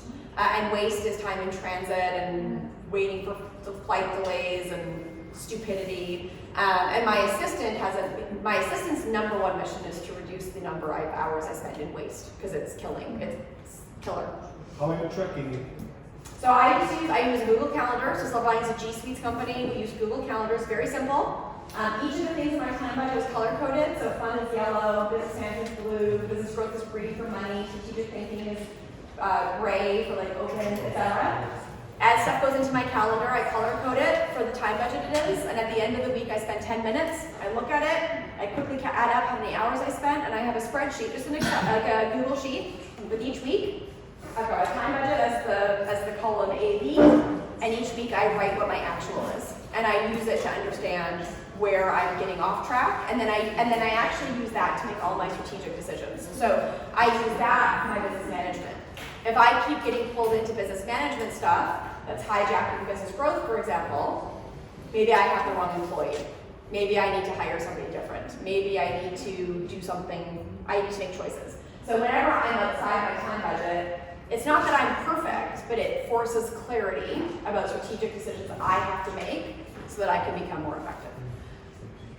What's the size of the time box? Is it like 15 minutes or? Good question. So I have become, I am definitely in stuck stage 1, too busy. What I just tried to do, my attempt is, I've moved every meeting that used to be an hour to 45, every meeting that's 45 to 30, every meeting that's 30 to 15 minutes to see if I can just force me and my team to be more efficient in the times we have. And that works, that's worked. I don't know if I can get down less than 15, but I definitely think different types of meetings need more time. So if it's just a check-in, it's 15. If it's like a one-on-one, 30. If it's to solve a problem, 45. If it brainstorm a full hour. So I try to use a different amount of time based on whatever the output of the meeting is. Yeah. So doesn't it create more pressure on you to follow the timetable? Well, here's what I would offer instead. Every small business owner I know is under an enormous amount of pressure and juggling an enormous amount of work and then feeling like they don't have time to figure out why. This takes me no time. I am under far less pressure because I have a common language with my team, my assistant, me, myself. And by the way, I know that when business gets crazy, what are the first things that go? Sleep, exercise, friends and family, and fun, right? Also, personal development, strategic thinking, business growth. All of the things that I know if I'm not doing, either my body will fail or my business will fail. So I don't feel under pressure. I feel optimized. I feel like I have enough information to make good choices of what's going on. To the point where I might be in an absolute business crisis, but I've already spent 80 hours of business management that week, and I know that if I don't go exercise for 2 hours, I will be of no good use to my team anymore. I can't make good choices from that place. So I will go put 2 hours of exercise in my calendar, and I will go do it, and I will come back to the crisis. So I and every small business I know that has used it, I actually operate with a lot of agency. I have a lot of freedom, and I also get more done than almost anyone I know. So technically, you buys yourself. By telling you buys yourself, technically. Yeah, I'm gaming myself. That's what I'm trying to. I'm also very competitive with myself, not with others. I want to hit my time budget, but not because for no good reason. I know when I do it, I'm happy, I'm healthy, my partner is happy, my friends are happy, I have fun, I go on vacations, my business grows, I make more money. Why wouldn't I want to have my time budget work? I mean, it's the formula to get everything I want in life. So it doesn't feel like pressure, it feels like freedom. Is it understandable and doable by every person? Yes. Most of my clients, they even don't use any calendars when Yep. we start doing consulting together, because they say they are unorganized by nature, and it's How's that going for them? yeah, I know. Okay. Yeah. Yeah. Because there are people that exactly understand why you are doing it, they are structured, they can follow, but then at the side of the scale, there are people that Absolutely. Commitment is a choice. exactly. So People can choose to live in action frenzy, busy, overwhelmed, for as long as they want. I don't think it's working for them. So let them do it. Commitment is a choice. You can't change them. They can change themselves. But it is undeniable that focus and discipline are the highest correlating behaviors to outcomes based on 76 countries, thousands of small businesses, and 19 years of data. Undeniable. And by the way, every single small business that starts with SLAP says that. But Carissa, I'm a creative person. Carissa, I need to react to the problems when they come up. But I have heard it all. Yeah. I have heard it all. I have heard every single word. I hear it. Yeah, sure. You could. How's it going for you? them to choose, right? I offer to people, if your life is currently perfect, keep doing what you're doing. Okay. If your life is not currently perfect, maybe you want to try something different. Okay. Makes sense. I have a question regarding the personal capacities Yeah. and the projects, let's say. And when I know that I'm not capable to do it by myself only, that I need to hire somebody else, Yeah. how can I maybe strategically make the choice that I need to hire somebody to my team or to rent, let's say? And maybe what is the period that I need to wait for the profit to come back, if you know what I mean? Yeah. So Yes. maybe this is the question, and when I need to think about it, because for instance, if I have 5 projects and I'm not able to do it, Yeah. so when should I? I'm going to answer that question, but in a couple of slides. Is that okay? It's- Hiring is a huge conversation. Yes. The answer is it comes down to time and money. How much time and Yes. money do you need to add, and how much time and money do you have? But I will answer it better soon. Okay. All right. So, small business owners think that saying no is a sign of weakness. Think that having structure and focus and discipline is going to put them under pressure. In fact, saying no is an assertion of your priorities. Show me a successful person that does not have clear priorities, clear boundaries, and clear structures and demands of their time. You will not find them.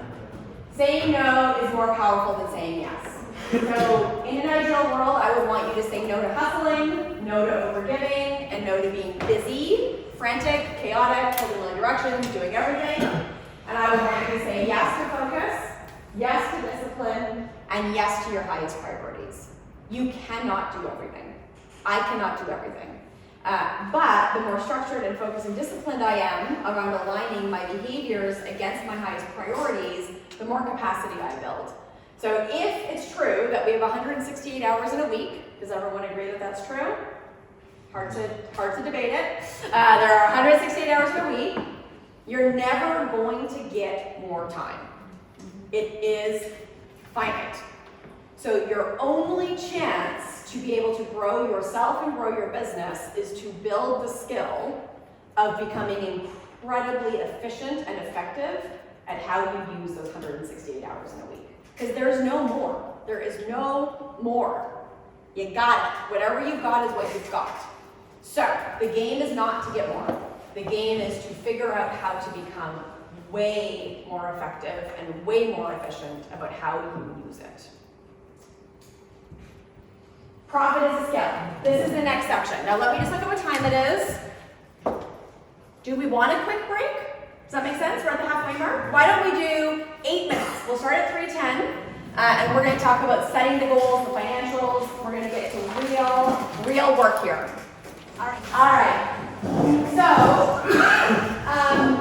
like I told you when we started, we're going to go through these 4 sections. Commitment is a choice. Check. Profit is a skill. That's what we're going to do now. Mindset is a muscle. Success is science. So profit is a skill is the bulk of where we're going to spend the rest of our time. The big idea of profit is a skill is that almost every single small business owner on the planet is amazingly good at the thing you do. Amazingly good at building restorative cream, amazingly good at outdoor kitchens, amazingly good at art, amazingly good at software development, amazingly good at whatever it is that you have enough talent to build a business around. What's true for the majority of people is that most small business owners do not have the skill of building a profitable business. It's not the training that's been received. It's not part of what we've learned. And so we always say that while commitment is a choice, it's very psychological, it's very much about our values and our motivation. Profit is just a skill. It is actually relatively simple to grow a small business. And so I'm going to teach you the framework for how to set and hit financial goals from a skills-based point of view. And then we're going to go talk about mindset as a muscle, which is the idea that if you think about a muscle, right, like if you lift weights every day at the gym, you build a big muscle, and then if you stop lifting those weights, the muscle goes away. Mindset is a muscle, and having a strong mindset is required to grow a business, but that's a daily practice. And then success is science. The success is actually completely attainable, but there is a structure that is required that is basic behavior change science that I'll teach you guys. Profit and sales is the juicy part. This is where we're going to talk a lot about money, we're going to talk a lot about customers, we're going to talk about sales and marketing, and we're going to get into it. Ready? All right. So this is how we build a SLAP, an action plan. There's 4 sections. First, we define our ideal client, then we design our SLAP statement, then we create our sales goal, then we design our connected campaigns, the ways that we're going to go out into the world to connect with new customers. So if any of you are trying to figure out how to generate more sales, figure out how to build more profit, this is what we're going to do. The premise of all of this, I've been planting this for you guys over and over and over again, is that if you walk away with one thing, it's this. Actions equal results.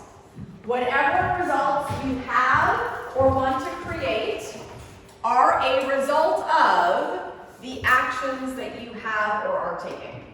So if you love the results you have, the trick is to figure out what actions you're currently doing that correlates to those results and do more of them. If you do not like the results you currently have, the trick is to go look at what actions you're currently doing that are not working and to change them.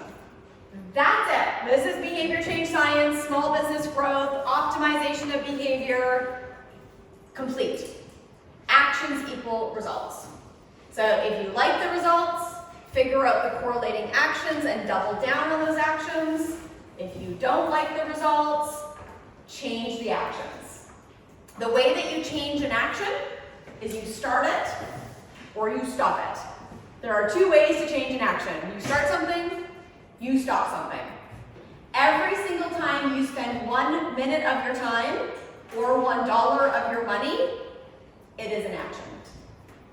So if we correlate it all the way back to where we started, you have time and money. Every time you spend time and money, you are taking an action.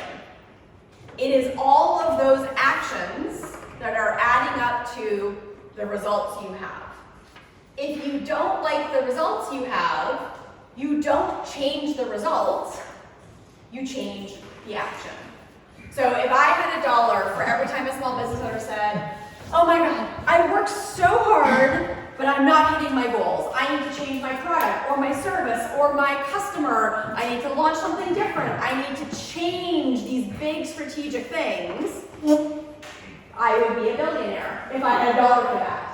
But going and changing the outcome you want or the strategy for your business never solves the problem. It's actually more simple than that. That's the good news. You come back here and you change the way you're spending your time and your money. That's it. How many here think they've got perfect results and need no change? Perfect, as is. How many here would like to modify their results in some way, shape, or form? So, we change my actions. Easy. This is the point. It's actually really simple. That's the good news. If we want to change our results, we just have to change our actions. How do we change our actions? We start or stop how we're spending our time and our money. That's it. So how do we know what to say yes to, what to say no to, what to start, what to stop? SLAP. So your SLAP goal, this is the big picture. This is the so what. If and when you are spending your time in the most efficient way, you are becoming a higher performer. So the results of your time budget or the optimization of your time is higher performance as a human. As you hit your financial goals, the sales goals we're going to set, you build more profitable, sustainable growth. As you grow and contribute towards your impact goals, right, your family, job creation, you grow your contribution. When you are high performing as an individual and building something, a business that's profitable, sustainable, you create freedom for yourself. When you build a business that's profitable, sustainable, and growing, and your contribution is growing, you create influence. You become a person of influence. The centering force of how you grow your freedom and your influence is your business. So in SLAP, All we do all day long is talk about time and money and impact. The silver standard, the alignment of time and money and impact, right? You've heard me say it probably 17,000 times already, and we've only known each other for 90 minutes. Going back to the great question about user interviews, what our customers say, the 2 words that our small businesses use consistently and that has not changed for 19 years, every country, every time, the 2 words that come out of their mouth the most, freedom and influence. What I believe small business owners primarily want, probably most humans, is freedom and influence. We create our businesses in pursuit of freedom and influence, but the way that we get freedom and influence is becoming high performing with our time, profitable and sustainable with our money, and consciously contributing for a positive impact.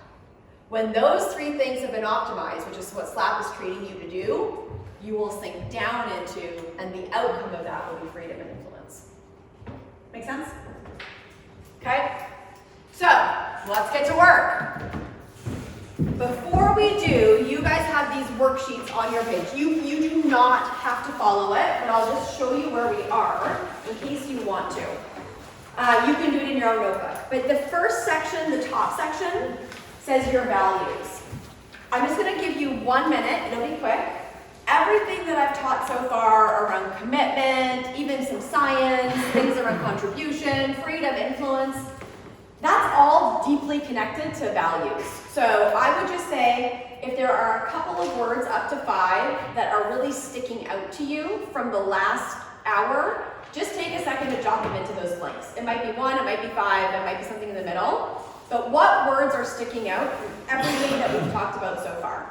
What's registering with you as important? Maybe the word is impact, justice, commitment, freedom, influence, jobs, family, right? What's choice, agency? What's coming up for you? What's sticking out to you?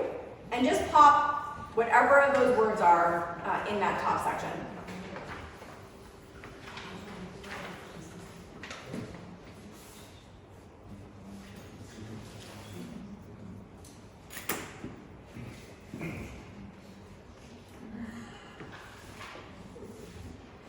Okay. And then the next section is where we're going to design your ideal client. So, this is your ideal client. They have 4 things in common. Number 1, they're happy to pay you for your work. Your ideal client is not your college roommate's best friend who loves your flower shop and you give them free flowers every Saturday because they're so nice. That's not your ideal. They're lovely, but they're not your ideal client. Your ideal client pays you. Your ideal client actually really values your products and services. Your ideal client refers your business to others, and you enjoy working with your ideal client. The craziest thing that I've ever seen happen, imagine how hard it is to be a small business owner, and then on top of it, to work with people that don't pay you properly, don't value you, you don't even like them. Why would you do that? That is crazy. So this is not your only client. I'm not saying you turn away every single person that doesn't fit all 4 of these. But the idea is to design your ideal client profile so that you can become much more intentional about what you spend your time and money on, how you go find them. Very common mistakes that business owners make when it comes to getting focus and discipline and driving profit in their business.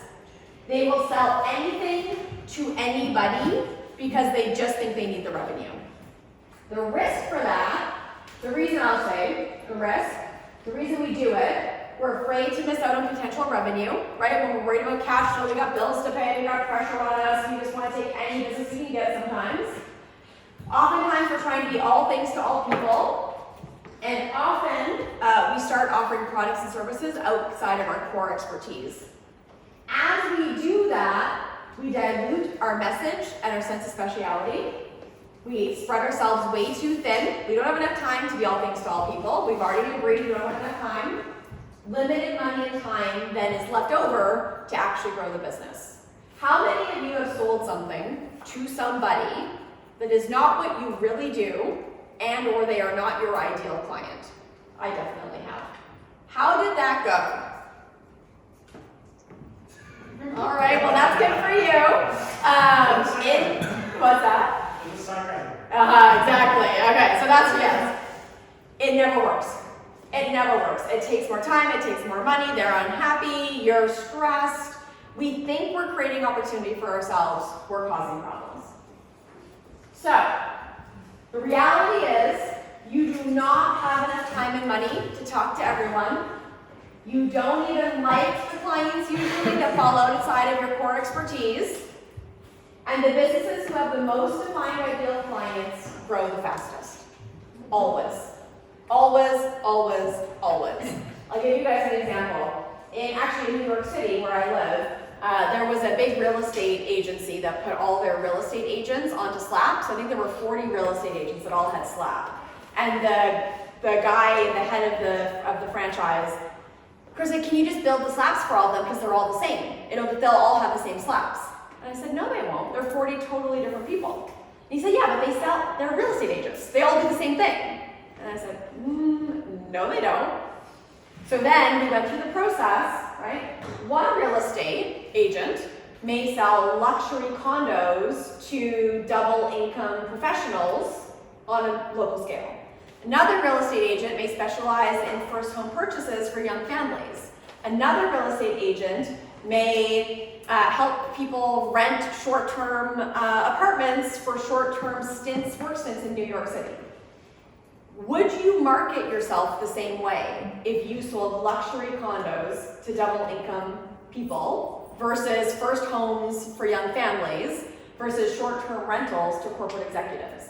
I hope not. I hope not. So even when someone has the seemingly exact same business, job, if you don't understand that you don't just sell or rent any house to any person, the more business the better, right? You just have random generalized marketing, you think you're finding more business, you're actually losing all the business because nobody can find you, relate to you. I was just talking to these guys in the back about their business. They sell, I'm going to be able to just look at, this is the power of this. They sell outdoor kitchens. They help design outdoor kitchens. That is amazing. It's so clear, it's so specific. I could instantly imagine who their ideal client would be for that. And if I was them, I wouldn't care if everyone in Slovakia knew about my outdoor kitchen building services. I would care if people who have enough money to build outdoor kitchens, who live in the types of neighborhoods that they have outdoor space they want to live in, who live in regions where people have more recreational time and are spending time in their outdoor apartments, people who are homeowners, not renters, right? All of a sudden, I can imagine exactly who their ideal client is because of exactly how specific their what is.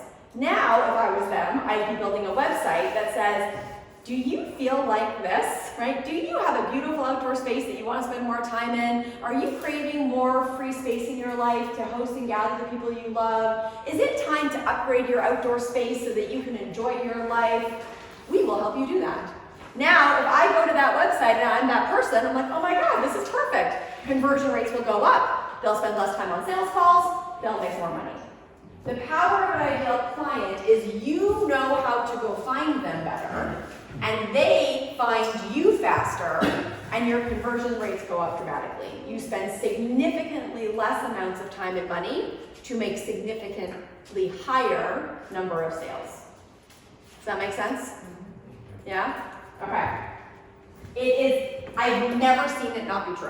In all the things I teach, of course, there's like nuances and use cases, and there's edge cases where it doesn't apply. I have never in 19 years seen this not be true. So, what is an ideal client? Your ideal client profile is not a target market. It is not, I sell outdoor kitchens to men and women between the ages of 30 and 65 who want an outdoor kitchen. An ideal client has a gender, an age, you want to know their relationship status, you want to know if they're parents, and if they have kids, how many and how old are they? You want to know the type of area that your ideal client lives in. You want to know what their employment status is, what groups or clubs they belong to, the size of the company they work for, their ideal client's income level, what their main mode of transportation is, the last thing they read, what their go-to hobbies are, if they have certain personality attributes, and then ultimately, finally, you give them a name, a fake name, an avatar name. So now, when you're trying to decide, should I spend money going to this networking event? Should I buy this Google ad? Should I launch this Instagram account? Right? You're not putting your finger in the air and saying, I think it's a good idea. You're asking, well, will my ideal client be there? Should I go to this trade show? Are they going to be at that trade show? Should I launch this marketing campaign? Will they see it? I'll give you an example of why this is so important. We had a customer in somewhere in Europe, I can't remember where, a small business. He made custom cufflinks, little cufflinks, and they were about $60. So they weren't cheap, but they were not fancy. They were in the middle. So his ideal client, he had it perfectly figured out. His ideal client was male, 32 years old, a professional, wore a suit to work, so probably lawyer, accountant, consultant, professional services, lived in a big city, took the public transport to work every day. Sorry, let me back up. Did not take one. Drove. I've just given it away, but it's okay. It'll still be helpful. Drove his basic BMW to work every day because it's all he can afford, but he wants to look fancy. Goes to bars every night. Actively dating. Secretly plays video games on the weekend, but doesn't tell anyone because he doesn't want girls to think he's got cool. We knew this guy. We knew his deal. So Chris was my small business. Chris calls me. He's like, Chrissa, the craziest thing just happened.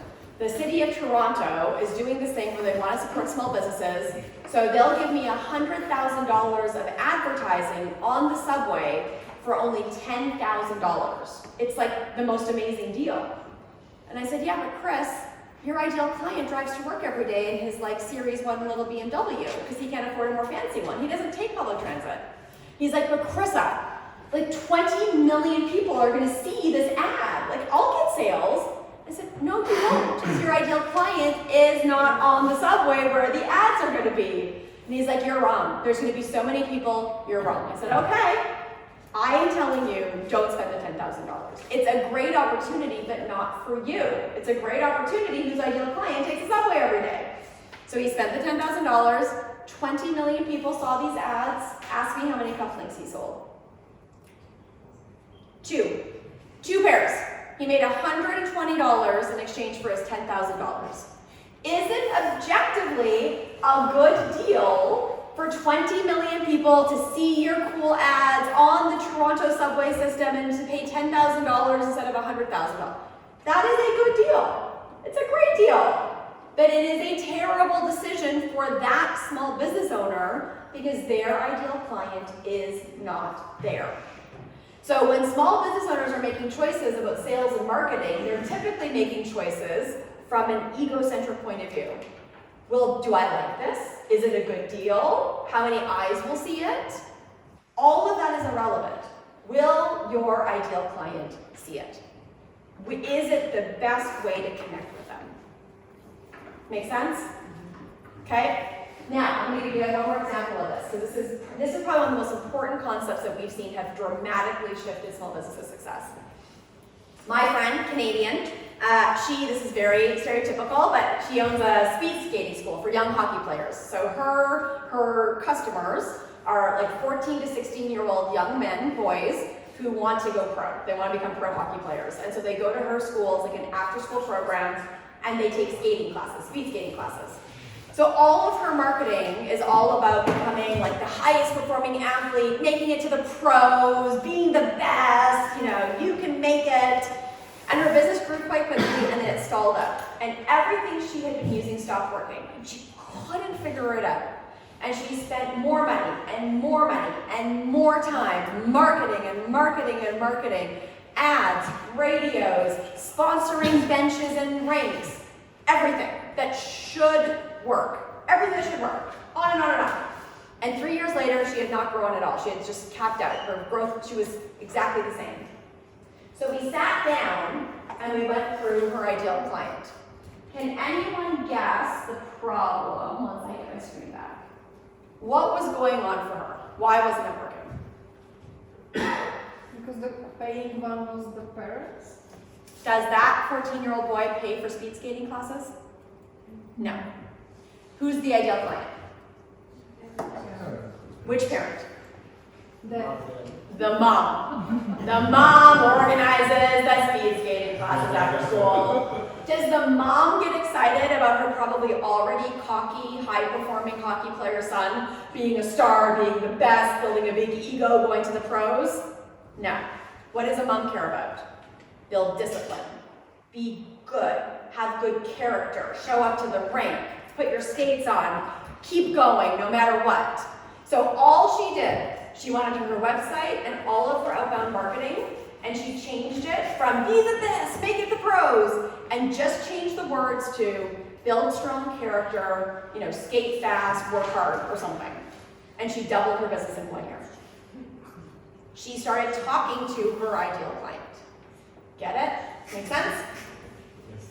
Oftentimes your user is not your ideal client.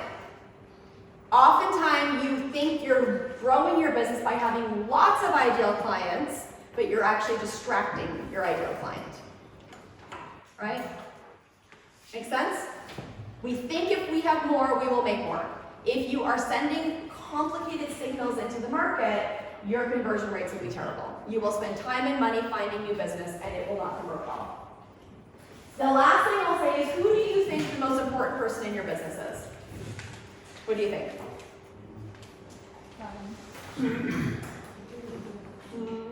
So quiet.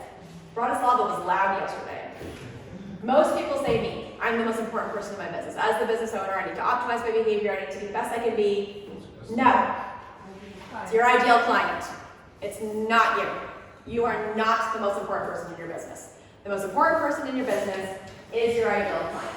And so when you're trying to figure out how to market and how to sell, how to connect is the word I use, you need to stop thinking about yourself. Maybe you like Instagram, but if your ideal client doesn't have Instagram accounts, don't do Instagram.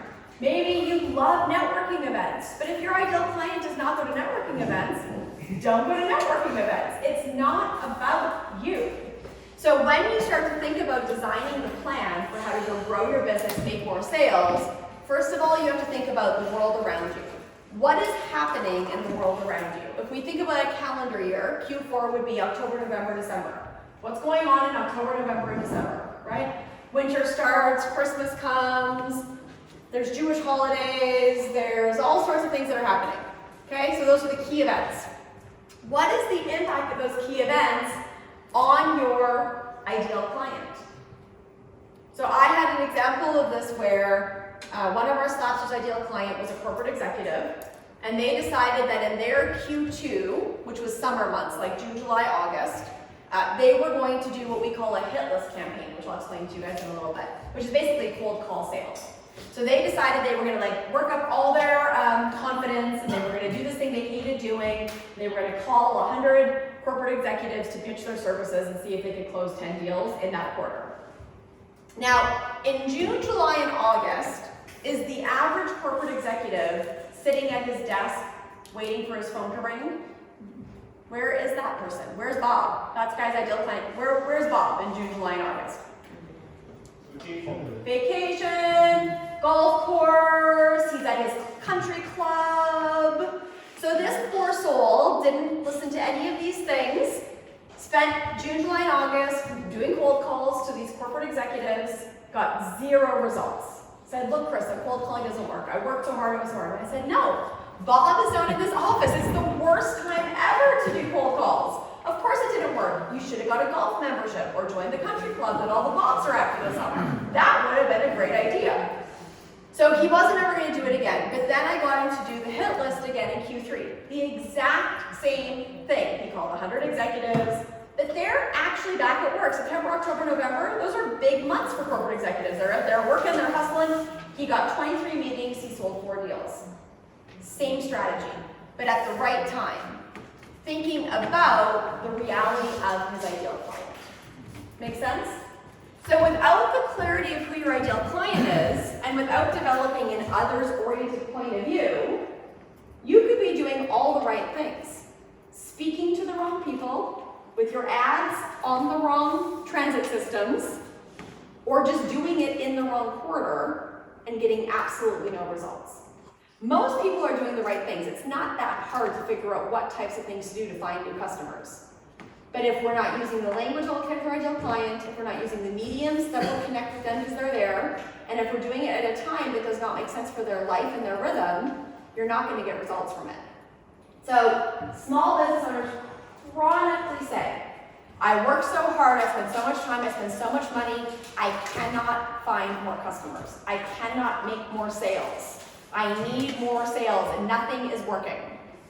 It is almost always because there is a misalignment and a lack of clarity on ideal client and thinking about the ideal client's context, not your own. Does that make sense? Yeah, please go ahead. Just a question. Yeah. If you have multiple businesses, okay, or you're involved in multiple businesses or small businesses, you're talking about trends, okay? Not each quarter is the right time to call for a customer, as you mentioned. Is there any chance that there are the businesses which are good in Q1, Q2, Q3, Q4? Absolutely. Yes. So the good news is, and we'll talk about this a lot in a second, each of your businesses are going to be different, right? So for me, because we're global, we can basically try any connecting strategy in any quarter, but we target it to the right region based on what might be going on for them.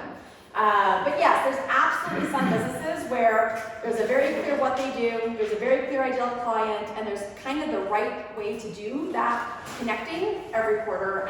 And if that's the case, my recommendation is just do the same thing over and over again, right? If you found the thing that works, do it, and don't make it more complicated for yourself by doing something else. In terms of, what I'm asking is just in terms of the time distribution, because in summer you can be productive and profitable Yes. for something else. Yes.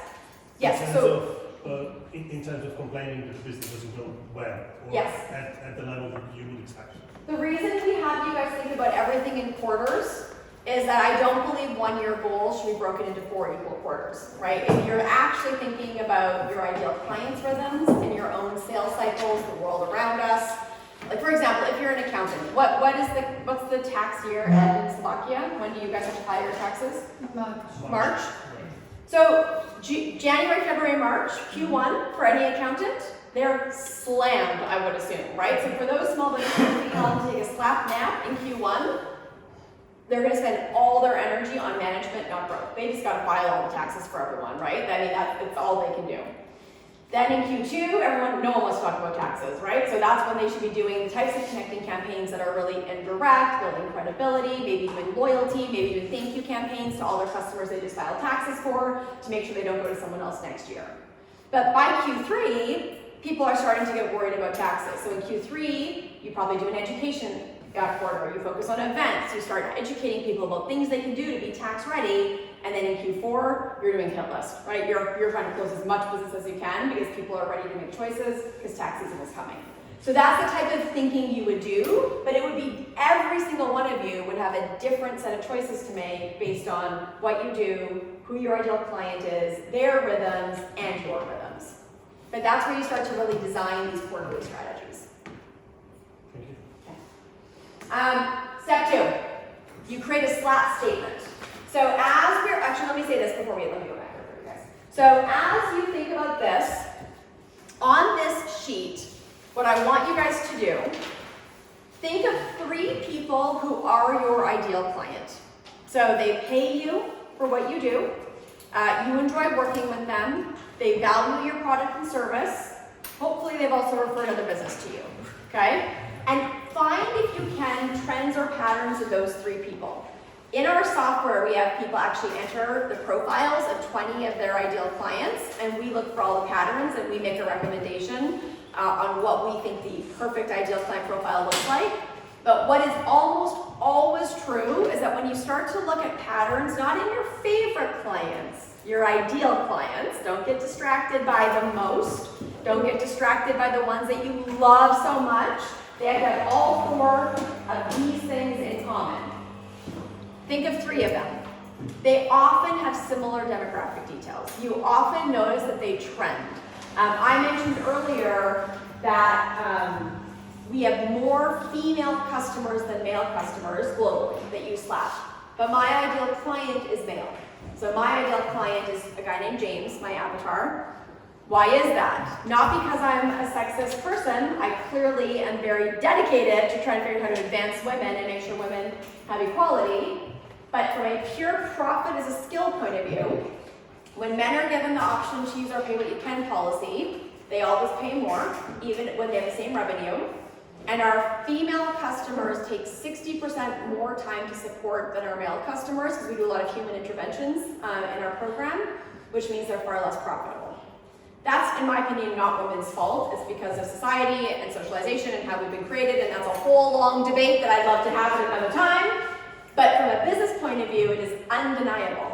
I have more female customers, I have more of them, but my ideal client is James. Yeah, I want to change the world so that's not true at one point, but it is true today. Profit is a skill. It's based on facts and knowledge and data and numbers, not opinions and hopes and wishes and dreams. So as a woman, I hope and am working hard to create a world where that stat would be different. But as a CEO, building a SLAP, setting targets for my company, it's undeniable that my ideal client is James, not Jane. Make sense? Yeah. Okay, so you're going to take the three of them, and you're going to try and find the patterns of them and just put them into this profile, right? He or she or they or non-binary, right? Where do they work? Are they married? Do they have kids? If they have kids, how old are those kids? How you would connect with someone with young kids versus teenagers versus adult kids? Very different. Do they live in Bratislava, Zelina? Do they live in the countryside? Do they live in an apartment or a house? Do they work for somebody, or do they own their own company? If they work for somebody, are they senior, mid-level, junior? What do they do in their spare time? Do they love golfing? Do they love reading? Well, maybe you might want to start getting involved in golfing or reading. When you understand who they are and you can find those patterns in them, it becomes very easy to figure out how to find them, connect with them, and sell something to them. Okay, as you guys do that, we're going to go to step 2, which is your SLAP statement. So you guys, we've been talking about how you make choices, about how you spend your time and your money. Actually, let me just interject on myself for 1 second. How many of you in this room are business partners? Are any of you here with your business partners? I think back there maybe. Yes? Yes? Okay. If you're here with your business partner, do it separately. Don't show each other your answers. That would be my challenge to you. One of the most fascinating things that we see, we have a lot of people who are business partners that use SLAP. We always get them to build their SLAPs separately and then show it to each other at the end. Almost every single time you're building different businesses subtly. So maybe one person thinks it's a little bit like this, and one person thinks it's a little like that. Or one person thinks it's a little like this, the other thinks it's a little like that. So there's a huge amount of actually strategic clarity that comes when you build it separately. Don't show each other your answers. And then at the end, sit down for a couple of hours, go through what you each said, and then negotiate. Because you've got to be building one SLAP if you're going to be good business partners, right? One of the reasons business partnerships fail so often is that there's subtle differences in how people are thinking about things and choices they're making, and that turns into big rifts and big issues. So if you're business partners, build it separately, and then go spend, genuinely, a couple of hours together, compare answers, and use it as an alignment exercise. Because it only works if everyone in the partnership is aligned against the same plan. If there's subtle differences in thinking that don't get said or spoken, that's where conflict comes from. So it's actually a really helpful exercise to do separately and then come together and then get to the point where you can fill out one sheet with one plan that you're both driving against. It can be really powerful. Okay, you need to make 3 choices. What you do, who you do it for, the scale you do it on. I don't like this word I here, I want your company name here. Let me show you what this sounds like. Silver Lining, my company name, sells SLAPs to James on a global scale. So as a business owner, you make 3 strategic choices. What you do, who you do it for, that's the ideal client you just designed, so you've already got that down, and the scale that you want to do it on. Local, regional, national, global. And when you have a choice to make, when we talk about those actions, actions equal results. Should I say yes? Should I say no? Should I spend $1 of my money or a minute of my time? This is your formula. So if someone calls me and says, Krista, can you come talk about slaps to a room full of James in Slovakia? Yes, yes, yes, I say yes. Here I am. If someone said, Krista, will you come talk about being a woman entrepreneur to a bunch of tech startups in my local neighborhood? No. I could talk about that. I am a woman that is a tech entrepreneur. I have something to say. I care about other women tech entrepreneurs. I care about that cause. But that is not my business. That is not the right use of my time and my money and my energy if I'm going to be a responsible CEO of the business that I currently run. So I would say no. If someone says to me, Krista, do you want to spend money running a ad campaign where you're going to market yourself? You're going to build a personal brand as a speaker to corporate executives who can hire you to do consulting for their division. No. Right? My ego might say yes, maybe they're going to pay me $100,000. Totally unhelpful, totally distracting, totally will take me away from driving the results that I'm responsible for. So as you get opportunities that come to you, as you imagine ideas, as you think about things you might choose to do with your time and your money, and you're trying to figure out if you should or you should not, you only have to ask 3 questions. What, who, scale. And the rule is, if you can get 3 yeses, you go. That's where you borrow money, you stay up all night, you beg, borrow, and plead, you hustle. That's where entrepreneurial spirit comes in, you give it your all, you figure it out. 2 out of 3, you do it, but only if you have no 3 out of 3s on the table. 1 out of 3 or 0 out of 3, you say no. Even if you have nothing else to do. You are better off going to a movie than taking a 0 out of 3 opportunity. You are better off having a nap than going to a networking event that your ideal client will not be at, that is not in line with your scale, that you can't talk about what you do. And so many business owners, when you really look at the truth, so I would say go look at your calendar for the last 12 months and go look at your credit card statement for the last 12 months and look at every single thing that you have spent time and money on and ask yourself how many of those things got you to 3 yeses. You could talk about what you do, your ideal client was around you and across from you, and it would match the scale that you're building your business on. And that is why you may be spending a lot of time and money, taking a lot of action and not getting results. So the answer is really simple. If you can be focused, if you can be clear enough about making choices, what you do, who you do for, scale you do it on, and then you can be focused and disciplined enough to only say yes to the opportunities that align with your SLAP statement, you will more than likely see an almost instant increase in sales and conversion. It's not complicated, right? It's very straightforward. If you're in front of the people that are your ideal client talking about what you do, you're going to get more results. Does this make sense? Yeah?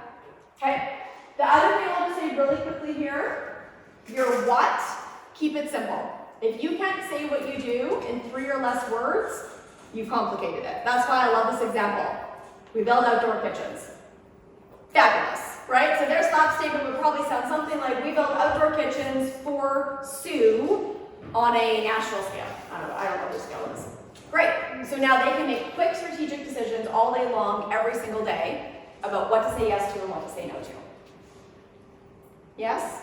All right, so if you can, fill in your first best guess on your own SLAP statement. What do you do in 3 words or less? Who do you do it for? That's the name of your ideal client profile.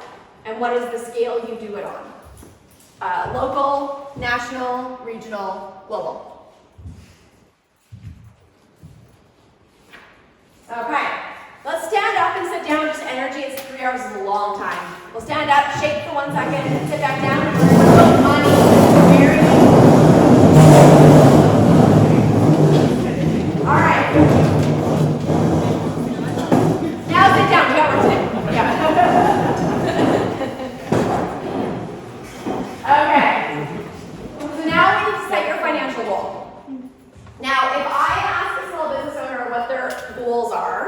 The majority of the time, I will know something like, I'd like to grow by 10%. I want to make $1 million. I'd like to work less and make more. I get a lot of what I call missives, hopes, wishes, and dreams. A goal is audacious, realistic, measurable, and profitable. That is what a good financial goal looks like. So a goal is not, I want to grow my top line revenue 10%. A goal is not, I want to hit $1 million. A goal is not all the things we so often say. A goal would sound something like, I want to generate 225,000 euros by, what's the date today? By June 30th of 2025 with a 50,000 euro profit. While also releasing a brand new version of the product I sell. That is a good goal. It is realistic, you can do it, it's measurable, it's profitable, it's audacious. This is driving me insane. I saw it yesterday. There's a typo there. Forgive me. I hate typos. I'm a perfectionist. I won't fix it. The reality is most small business owners resist setting these measurable, realistic goals, and I don't know why. I think it's because of the culture of entrepreneurship issues we talked about earlier. So we have this issue where every single small business, we help them set these goals that are still exciting, profitable, more money than they've ever made before, but they will always look at, Carissa, I need a stretch goal. I need to push myself to some big, hairy, audacious goal. I need this big thing. And the psychology of a stretch goal is that you basically set a goal that you know is probably not realistic, which then gives yourself permission in your brain to not hit it, and you start literally building neural pathways. Literally, where you are teaching your brain that it is okay to set a goal and not hit it. It is actually incredibly dangerous to set a stretch goal that you have no intention of hitting. However, the culture around this idea, I'm going to set this big stretch goal, it's so pervasive. So in our software, if any of you use it, you will see that there's a page that will come up where it says, tell us your stretch goal. And you enter it. For any of you that are software people in the room, we don't even store it in a database. It goes nowhere. It is just little letters you type in that we don't store, we don't keep, it doesn't sit in a database, but we give you the freedom of getting your stretch goal out, and we never talk about it again because it's dumb, it's unhelpful. Then we help people to stop goal and we talk about that. But we can't, there's so much resistance to setting realistic goals. It's kind of crazy when you think about it, that we now just let people write these stretch goals in. But I want you to know that there is neural pathways that you build in your brain. Every single time you say you will do something, and either you do it or you don't. The science of behavior change is that you become so good at setting and hitting goals that you actually build neural pathways that build confidence and efficacy and resilience, and you become a person that sets and hits goals all the time. And that plays out in every part of your life. Or you are a person that is determined to have hopes and wishes and dreams and stretch goals. You let yourself off the hook because you know that they're really impossible to accomplish, or they don't make sense, or they're not realistic. And you build neural pathways that basically train your psychology to assume you will never hit your goals. And then guess what happens? You never hit your goals. So it is actually, it's psychological, but it's neurological, it is physiological, it is dangerous to be in the practice of setting goals that you sort of know you're not going to hit. So how do you set a good financial goal? Let's do it. You guys can see that you've got the sheet here. Hold on, I'm trying to read it in my, okay, I'm tracking in your Slovak language that I'm clearly not proficient in. All right. So, these next 3 slides are going to give you the first number, which I'll get to in a second. So, and I apologize, this is obviously a North American symbol. Let's pretend that's a euro. The first thing you do is you add up every single expense for your personal expenses. If you're a solopreneur, still do it. How much money do you need to spend to live your life? Your personal rent, maybe you got homeowners insurance, utilities, mortgages, cell phones, cable, groceries, restaurants, family, vacations, clothes. How much money do you spend as an individual that you ideally need to pay yourself? That's the first number, okay? Then, the next one, and this is a mistake I'll fix, the first thing up here, the first item on your business expenses should be what? Can anyone guess? Salary. Your salary to yourself. Can anyone guess what that number would be, that salary number? The total of your personal expenses, right? Calculate personal expenses. First line on your fixed business expenses is your salary. And then these are all your fixed business expenses. Your fixed business expenses are every single bill you have to pay every single month, regardless of your income. So if you have rent, you've got to pay that every month. If you have staff, you have to pay them every month. If you have a cell phone bill, if you've got insurance, if you have recurring expenses that are fixed regardless of income, you put them here. Then that adds up to what we call your break-even number. Your break-even number is the minimum amount of money that you must make in order to just pay your bills. That number, very often, is much higher when we calculate it for our small businesses than their last year's income. Almost always. Very, very regularly. And that's not just for small business, by the way. That could be for a business that does $2 million a year. I mean, the reality is very often our fixed expenses are much higher than we realize. That's why we feel the pressure of cash flow so often and so consistently. So the first thing that is critical for you to know, your break-even number. What is the minimum amount of money you need to make to pay your bills? Then we go talk about revenue. Now, revenue is about the different ways that you can make income. The things you sell. This is now your menu of products and services that you sell. And what I want you to do, this is where you have the spreadsheet if you want to use it, or you can put it on your own sheet, but I want you to just list the things that you sell. As you do that, I'll give you a couple of tips. Number one is, we just went and spoke about the SLAP statement, right? One what, one who, one scale. Silver Lining sells slabs to James on a global scale.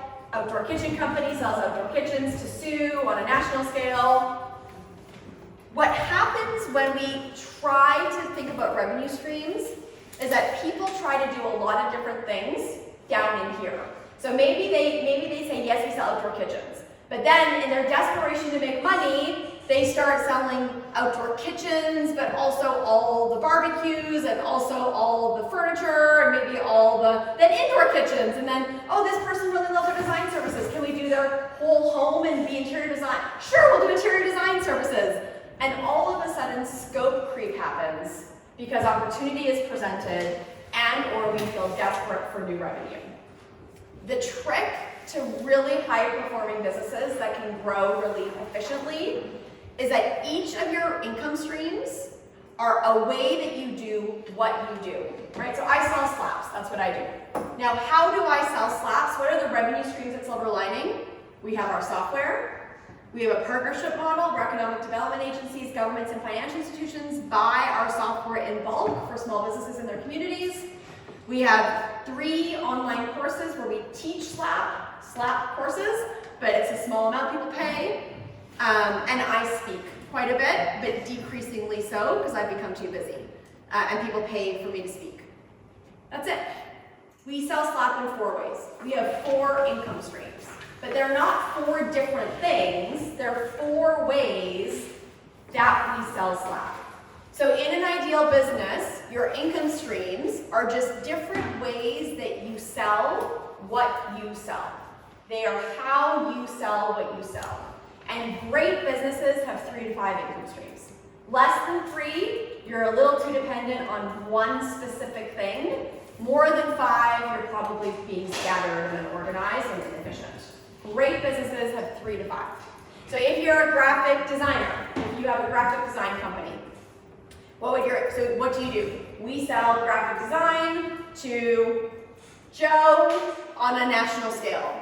Those income streams might be a logo package, a full brand redesign, an hourly rate, and a brand makeover, right? So start to itemize, group, name the way that you sell what you sell. Make sense? If you're an artist, it applies. I sell art to Carissa on a global scale. I can do commissions. I have small art. I have large pieces. I do art classes for people that are excited about creating art with me, maybe, right? I sell art. These are the 3 to 5 ways I sell the art, okay? And then you do your price. What do you charge for it? Sometimes there's price differentials. In general, I am a very big believer in fixed prices.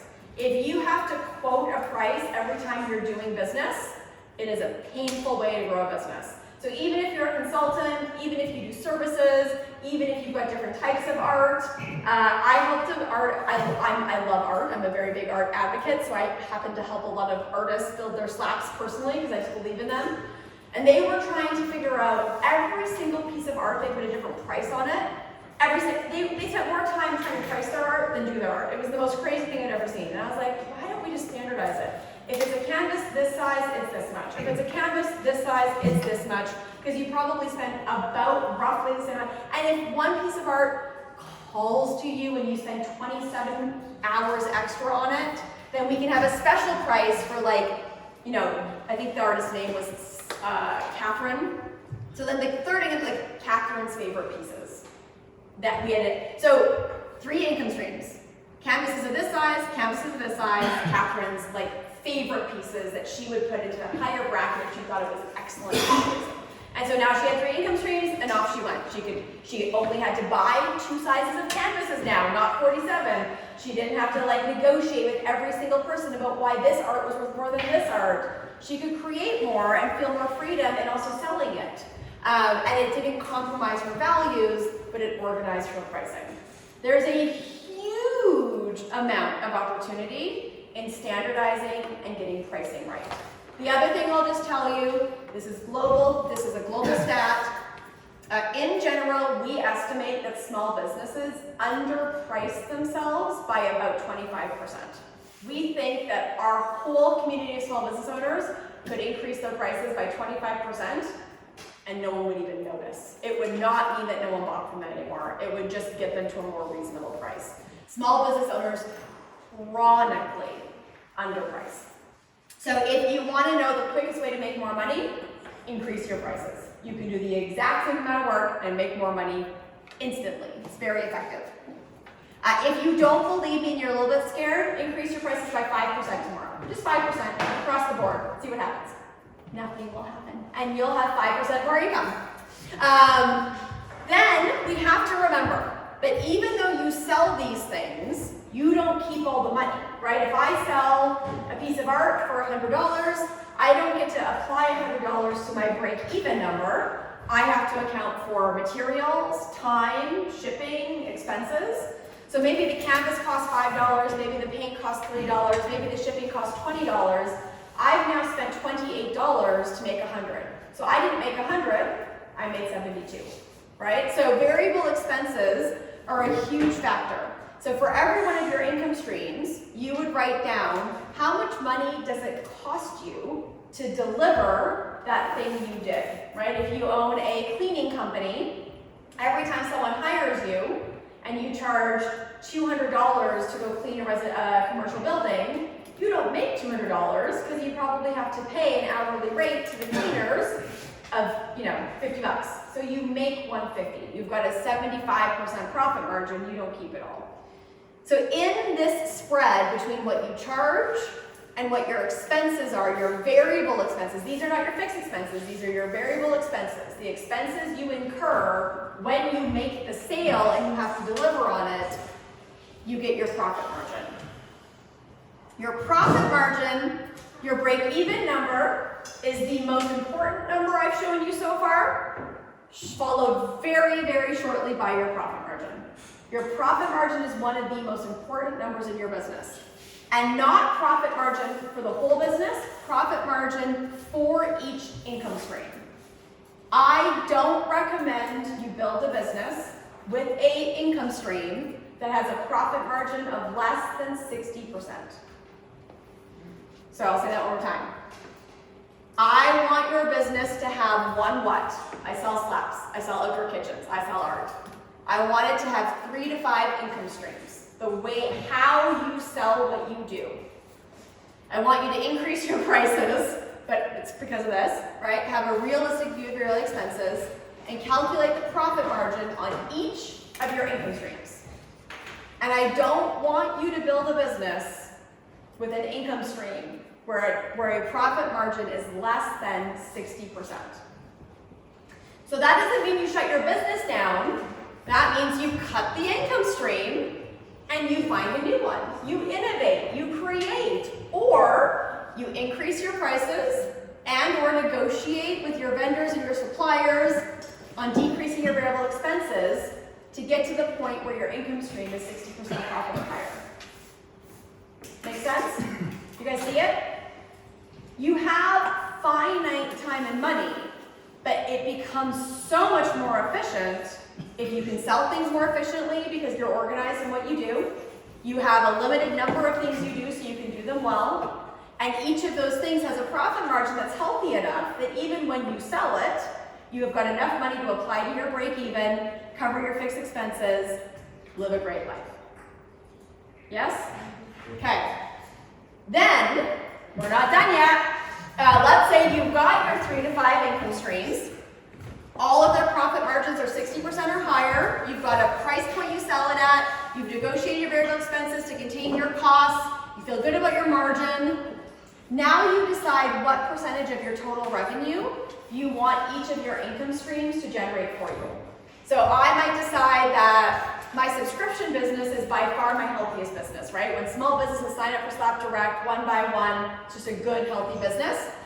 So I want 50% of my revenue to come from Slap subscription, right? Slap signups. And then the partner income is probably definitely, right, our second most valuable. So I want probably 40% to come from partner income. Then I've got my fourth revenue stream, which is these online courses. That's probably like 2% because we sell them for so cheap. And then we've got my speaking, which last year was 8% of our total revenue. I don't have time to speak as much anymore. So I have 2 options. I could either dramatically increase the price that it costs for someone to hire me to speak, so that I could do less of it, but keep the 8%.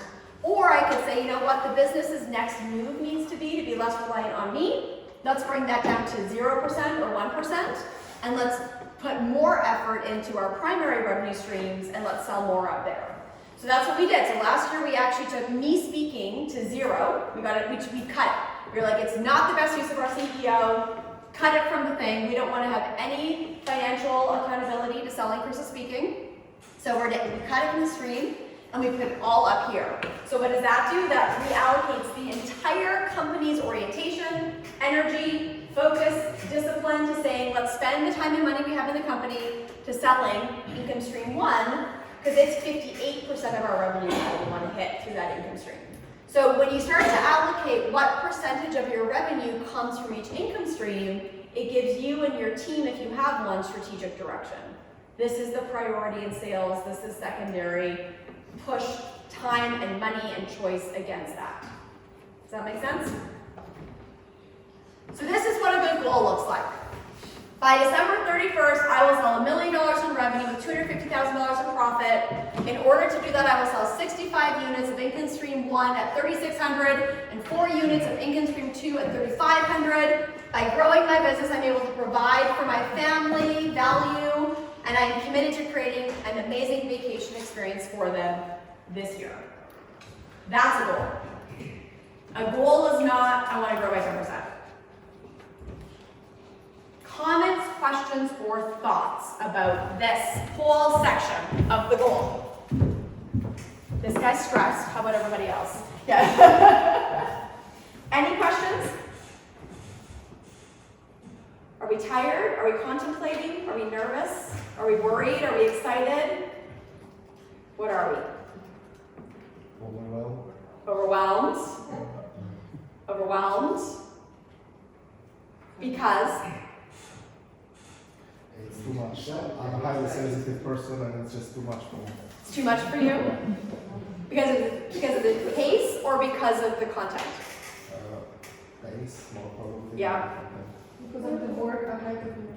Yeah. That's all. Work. Okay. What else? How are we feeling? We'll handle whatever we're feeling. Yes.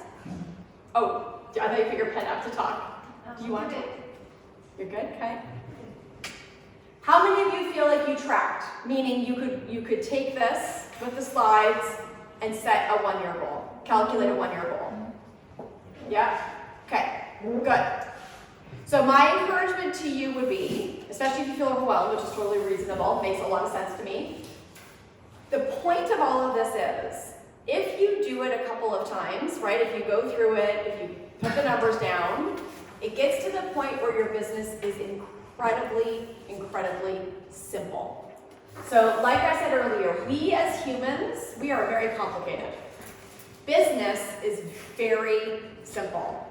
So once you've defined the goal, if all of it feels too high, if the number of sales you have to make to cover your break-even expenses, to make sure your profit margins work, if it feels too high, here's the deal.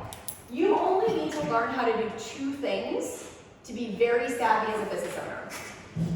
If you want to make more money, if you need to make more money, there's the strategic alignment of connecting with your ideal client efficiently. But from a financial point of view, you really only have 2 moves you can make. Number 1, you can decrease your fixed expenses. So that's where you go and you look at your personal expenses and your business expenses, your fixed business expenses, and you look at what you can cut or decrease or manage down. When you cut any of your fixed expenses, that is literally money in your bank. It is an instant increase of money you keep and or a decrease in the number of sales you have to make. It is the most efficient way to find more money in your business, to decrease fixed expenses. Or the second move you could make is to increase your profit margin. And there's 2 things you would do to increase your profit margin, right? What would you do to increase your profit margin? You would increase the amount you sell it for, you would increase your prices, or you would figure out how to decrease the cost of delivery. Those are the 2 things that would increase the profit margin. So once you have this templated out, once you've got the numbers down, and by the way, this is not a pitch, Slap is pay what you can, so it's an offering. In the software, we do all the math for you. So you just input stuff and we do it, we calculate it, we give it to you. But as a business owner, when you're managing cash flow, when you're managing profit, when you're managing growth, when you find more money, you can do 2 things. You can decrease your expenses, or you can increase your profit margin. You increase your profit margin by increasing your prices or managing down your variable expenses. That's it. Business is very simple. Can someone who has never done any business, doesn't have any experiences in calculating the financial things, can he follow the instructions and do the business? 100%. Yeah. The majority of the businesses that use Slap don't know how to use Excel spreadsheets. Yeah. P&Ls sound overwhelming, you know. So in the software of Slap, you go through a 3-hour guided process that's basically this workshop, but the software is guiding you through it, and you input information in a very slow pace. We take all that information and we turn it into your plan for you. So we spit back the recommended ideal client, the numbers, the sales goals, we do all the calculations, and then you can edit them until you feel like they're right for you. Yeah. Okay. Questions about the sales goal? I will send you guys these slides. I will also send you, we have like an Excel spreadsheet. It's not perfect, but it sort of walks you through the logic where you can enter the numbers and it will help calculate outcomes for you. So you can play with it if that's helpful for you guys. Connecting campaigns. Number 4. So if you go to the next part of your page, let's assume you know who your ideal client is. You've got your Slap statement, who, what, scale. You've now got sales goals that you know are profitable and sustainable. Now you've got to figure out how to go and connect with this ideal client. How do you find them? How do you go? And like I said, I don't like the word marketing or sales. I like the word connecting. These are 9 connecting strategies that our small businesses use around the world in order to go find new customers so they can hit their sales goals. Connect Prep, I'll walk you through them quickly. What I want you to do on this piece of paper is I want you to think about these as I describe them, And I want you to write down the 4, only 4. You don't get to do all of them. We don't have enough time and money to do everything. All of us need to be focused and disciplined and make good choices. I want you to choose the 4 that you think would best connect with your ideal client. Not the 4 that you like, not the 4 that you know how to do, not the 4 that you would be most comfortable doing, the 4 that you believe have the best chance of working for your ideal client, right? So I might be really good at one of these, but if my James doesn't respond to it, doesn't matter. So when I look at these, I ask, what are the 4 best ways to connect with James, my small business? Okay? So let me explain them quickly. Connect Prep is what you do. I'm holding my phone only so I can watch the time, so I can honor that we have 11 minutes left and I don't want it to be too long. Connect Prep is what you do only if you are having a realization today that if your ideal client went to your website, talked to your team, saw your materials, heard your pitch, they would not realize it was for them. So Connect Prep is saying, you know what, before I go do active outbound connecting, I need to get my house in order, and I need to make sure that everything I do and say speaks to my ideal client so that if I do go spend time and money and energy to find them, when they connect with our company, they say, oh yeah, this is totally for me. So Connect Prep is basically about getting your marketing materials, your website, your sales materials, your pitches, everything you do into alignment so that when you go find your ideal client, you don't lose them because they can't find themselves in it. Okay, so if you do it, you must do it first, but only do it if you need to, because you don't generate revenue in that connecting campaign, right? There's no revenue generation. Then I will tell you, I'm going to teach them to you guys in the order of how well we know they work. The number 1 connecting strategy is hit list. This is the one that has the highest correlation to sales in our global community of business owners. This is basically cold calling. You make a list of 100 people that you think should buy your product or service that you don't know, and you just start calling them. Emailing and calling and trying to get meetings. 80-20 rule works. You usually get 20 conversations, and you usually convert about 25% of that. So you end up with 5 new deals, 5 new closed businesses. This works particularly well for professional services, for software. This works really well for like coaches and consultants. It works really well for artists. It works really well when you're selling something concrete and you need to make a transaction. It works obviously less well for like B2C products. The next one that has the highest success rate is referrals. You make a list of 100 people that you know who like you. Doesn't matter if they know you through business or personal life. You email them a very similar email that you write for hit list, but you say, hey, this is what I do. This is who my ideal client is. I'm really committed to growing my business this year. Do you know anybody who is like my ideal client, who needs what I do? I'd appreciate an introduction. You usually get about 40 responses out of the 100 emails, and you usually close about 15 deals. Partnerships. You go find other people who have the same ideal client as you, and you do joint sales, joint referrals. You basically do business together where you share your customers. You bring deals together to share customers. That works very well B2B and B2C. After that, the next best one is loyalty. Loyalty is where you go to your existing customers and you sell more to them. You upsell them, you put them onto memberships or subscriptions. You find creative ways to get more business from your existing or previous customers. The next one after that is, never mind, I can't tell you, there it is. Events. Events is where you go to events, you host events, or you co-produce events that your ideal client would come to. So you're not just like going to random trade shows, you're not going to networking events, you're going to events where there is the express purpose of having the right conversations with the right people, and you could create them yourself, or you could go to others that they're already going to be at. After that is special deals.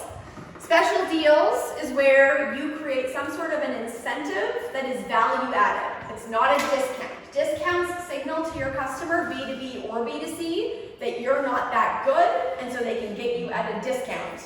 Extra value signals motivation.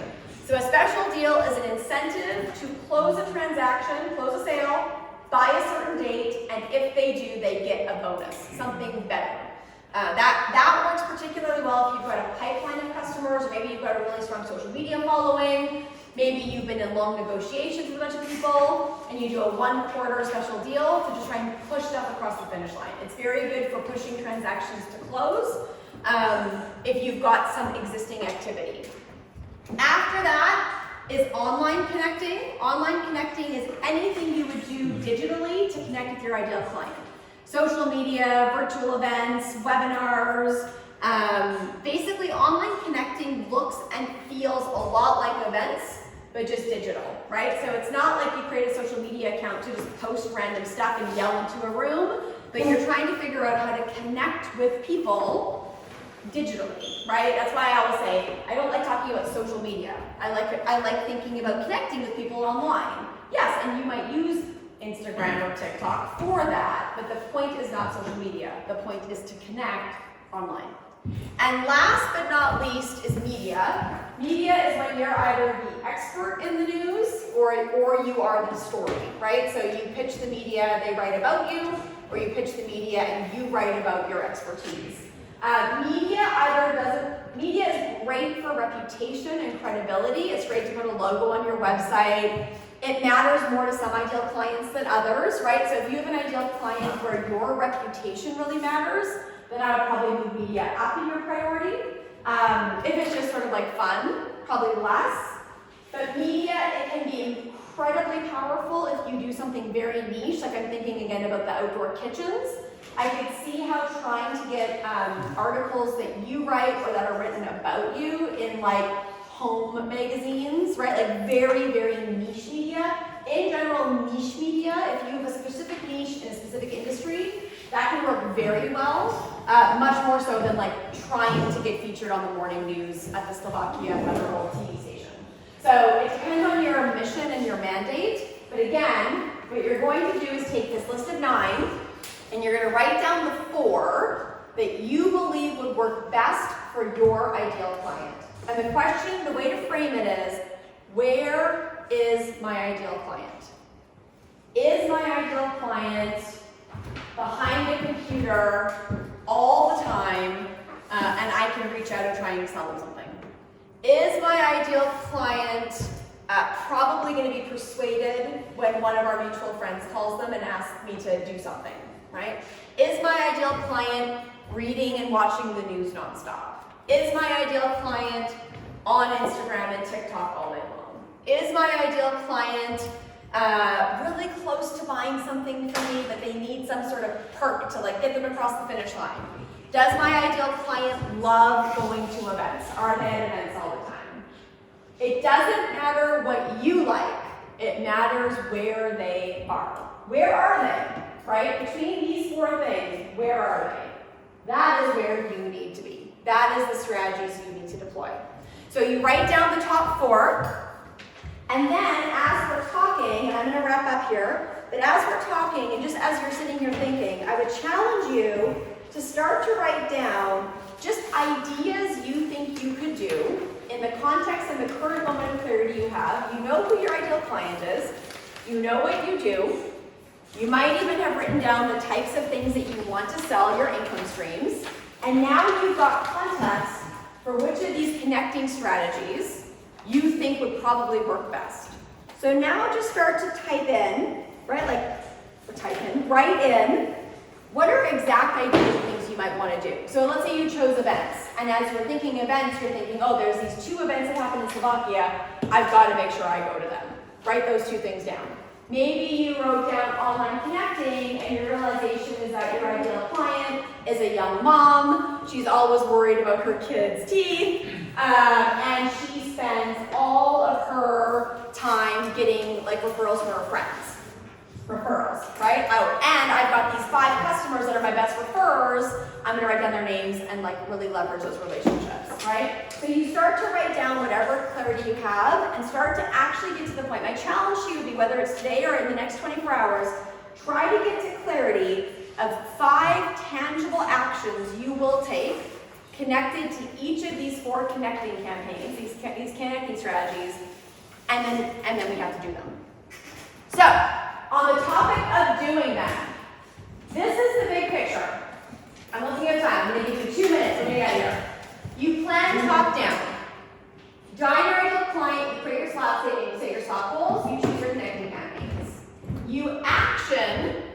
bottom up. You start at your annual goals, you turn those into quarterly goals, then every month you implement your actions that you've got to accomplish month by month to hit your quarterly goals, and every day you use your SLAP statement to know when to say yes and when to say no about spending your time and your money. You're taking action on a daily basis, but you're doing it in an organized way because you know what your SLAP statement is. You know when to say yes and when to say no. And if you do the right actions every day, you will accomplish your monthly actions. If you accomplish your monthly actions 3 months in a row, you will accomplish your quarterly goals. If you accomplish your quarterly goals for quarters in a row, you will accomplish the annual goals that you set. So you have to start all the way big picture to build the right plan. But actually, if you want to hit those goals you just set, it comes down to your day-to-day actions.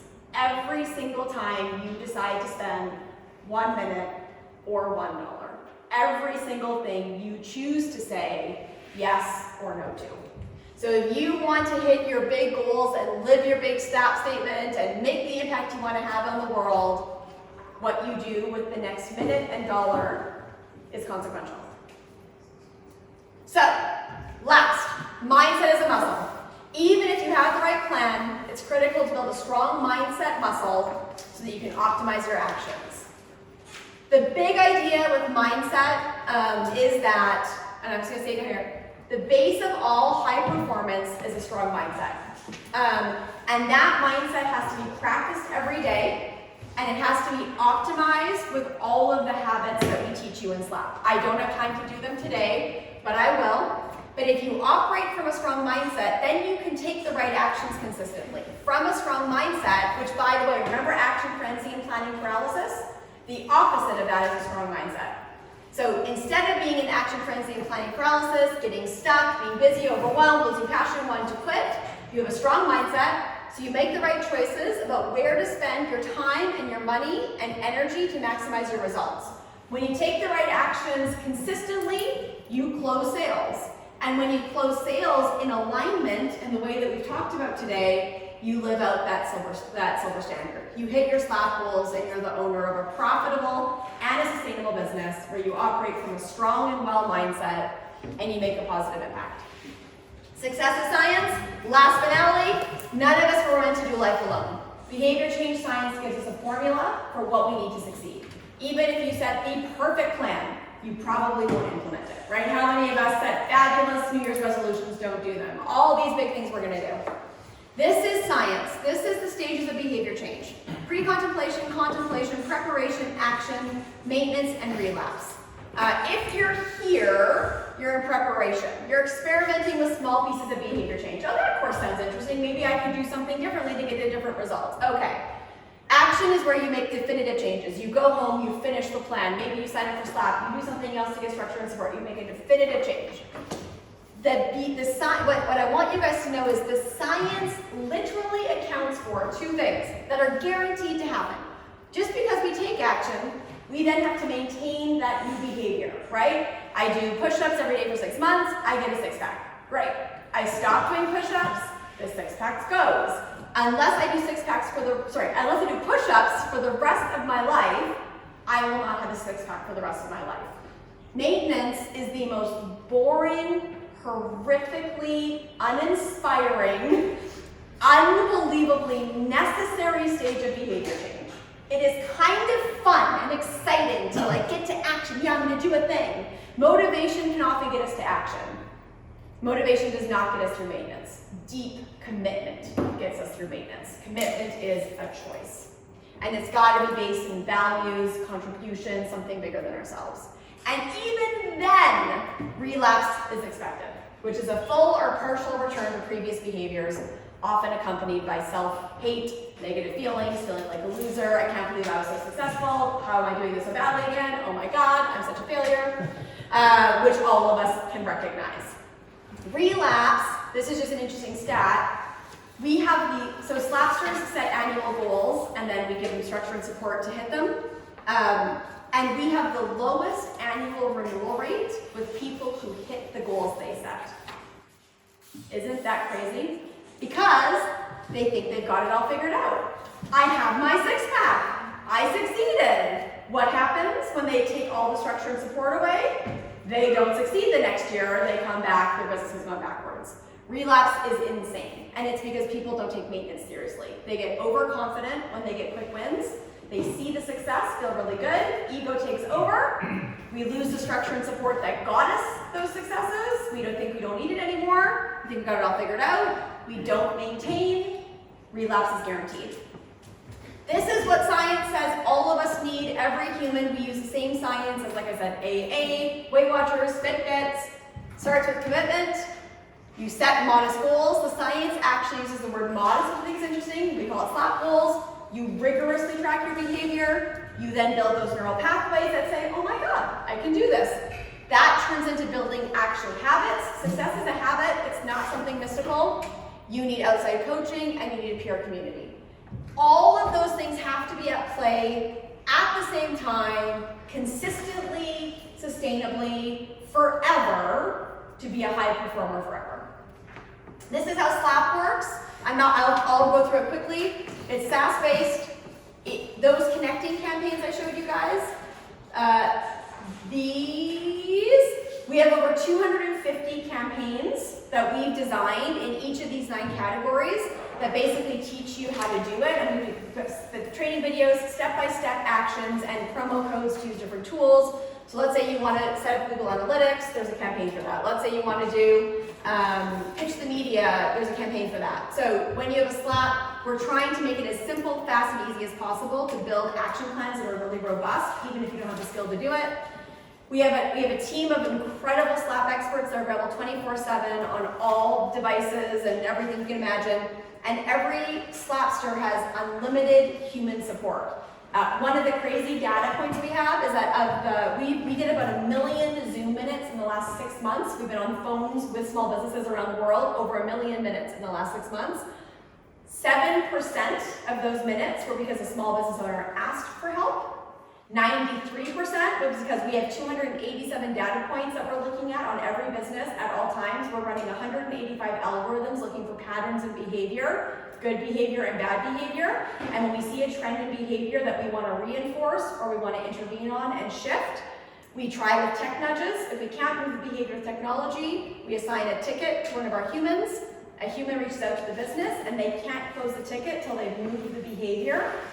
93% of those 1 million minutes were because we found a pattern of behavior that we knew we had to intervene on. The moral of the story is, I guarantee you are not good at identifying when you need help. We as humans are not good at identifying when we need help. But we need it. We all need it. We do about 50 group meets a month where small businesses around the world come together. I lead about 4 of them.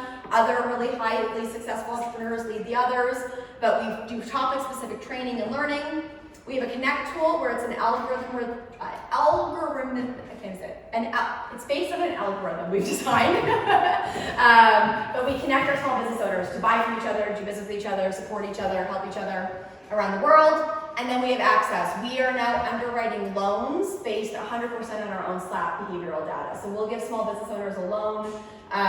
We have an EA program, which is long, I won't explain it. We have access to basically all sorts of additional support, including capital, that we qualify people for based on just their behavior in SLAP. So when we underwrite a loan, we don't look at financial data or anything else, just SLAP behavioral data. And so I'll ask you, do you have a plan? And does your action plan have a silver lining to it? Again, I am not pitching you on SLAP. With Access for All, we usually lose money when people sign up for SLAP, so this is not self-serving. If it's not SLAP, what I would offer you is every single human needs structure and support. And good structure and support would be based in behavior change science, and it would give you the accountability to make sure that you are living in choice and commitment, that you are building the skill of profit so that you are able and equipped to build a profitable, sustainable business, that you are building this mindset muscle on a daily basis so that you stay resilient to handle the pressure of being a business owner, and that you are leveraging the fact that success is not mystical, it is actually science, and if you build the right support around yourself, you will succeed. Again, just so you guys know, if it's helpful to any of you, let me know. I will send you guys the details. SLAP is $300 US a month, but our Access for All policy is that you can choose to pay whatever amount you can afford to pay. My commitment as a business owner is that we have something that I think really helps people, and I never want money to be a reason they don't get access to the structure and support that would allow them to make more money, ironically. So when you sign up for a SLAP, we give you a recommended amount based on how much money your sales goals are, but you can enter any amount you want, no strings attached, no approval process, no one looks at it, and actually our team is blind to it in the background. So every single SLAP store around the world, whether they're paying $1 a month or the full $300, get the exact same support. It is 100% equal for everybody. That's SLAP. This is a fun, cool, free thing. We launched it actually just a couple of weeks ago. I created it myself. I really love it. I would recommend you guys take it. It takes about 3 minutes to take this quiz online. That's the QR code for it. This is the URL. And after you take that, you get a very customized 5-page downloadable report based in SLAP methodology, and it gives you a habit score, and then a goal score, a time score, a money score, and a support score, and really tangible ideas for things you can do to increase your habits to make you more successful. And here we are, we're at the end. So I know that we are 10 minutes over, and I am sorry. I am happy to answer questions, and I am happy to make sure we get you out of here and into your Saturday. So for those of you who have to go, thank you. Thank you for being here. Thank you for staying 10 minutes late. I know that there's a lot of places. Wait, what day is it? It's Friday. Yeah. Never mind. It's not fine. You can keep working. It's fine. I know there's a lot of places you could be on a Friday afternoon. I do believe time is your most valuable resource, and so I always consider it an honor when people give me some of their time, so thank you. I would leave you with 2 thoughts. One is a challenge. If we are going to create a better world for your families, communities, if we're going to create a robust economy that works for everybody, your success actually matters. So if you're not going to take your success seriously for yourself, do it for the collective. When a business succeeds, it is incredibly important. So small is big. And my second is just an offer. If there is anything that Silver Lining can do to support you, please let me know. Our deal is if we don't think SLAP is right for you, we'll tell you and we'll send you to places that we think are better for you. If SLAP is right for you, we will joyfully welcome you to our community and encourage you to use the Access for All policy to make sure that you're paying an amount that doesn't put stress on you. But if it's SLAP or something else, I ask you to get the right structure and support. Business is possible. You can hit your goals, but it doesn't happen by chance, and it doesn't happen on accident, and it doesn't happen because you have hopes, wishes, dreams, and stretch goals. It happens because you are clear, intentional, focused and disciplined, and have outside structure and support. And so if and when you have those things in place, I genuinely believe, and I've got data to prove it, you can accomplish anything you want, anything that matters to you. So I want you to do that. I want you to have that. So thank you. Thank you.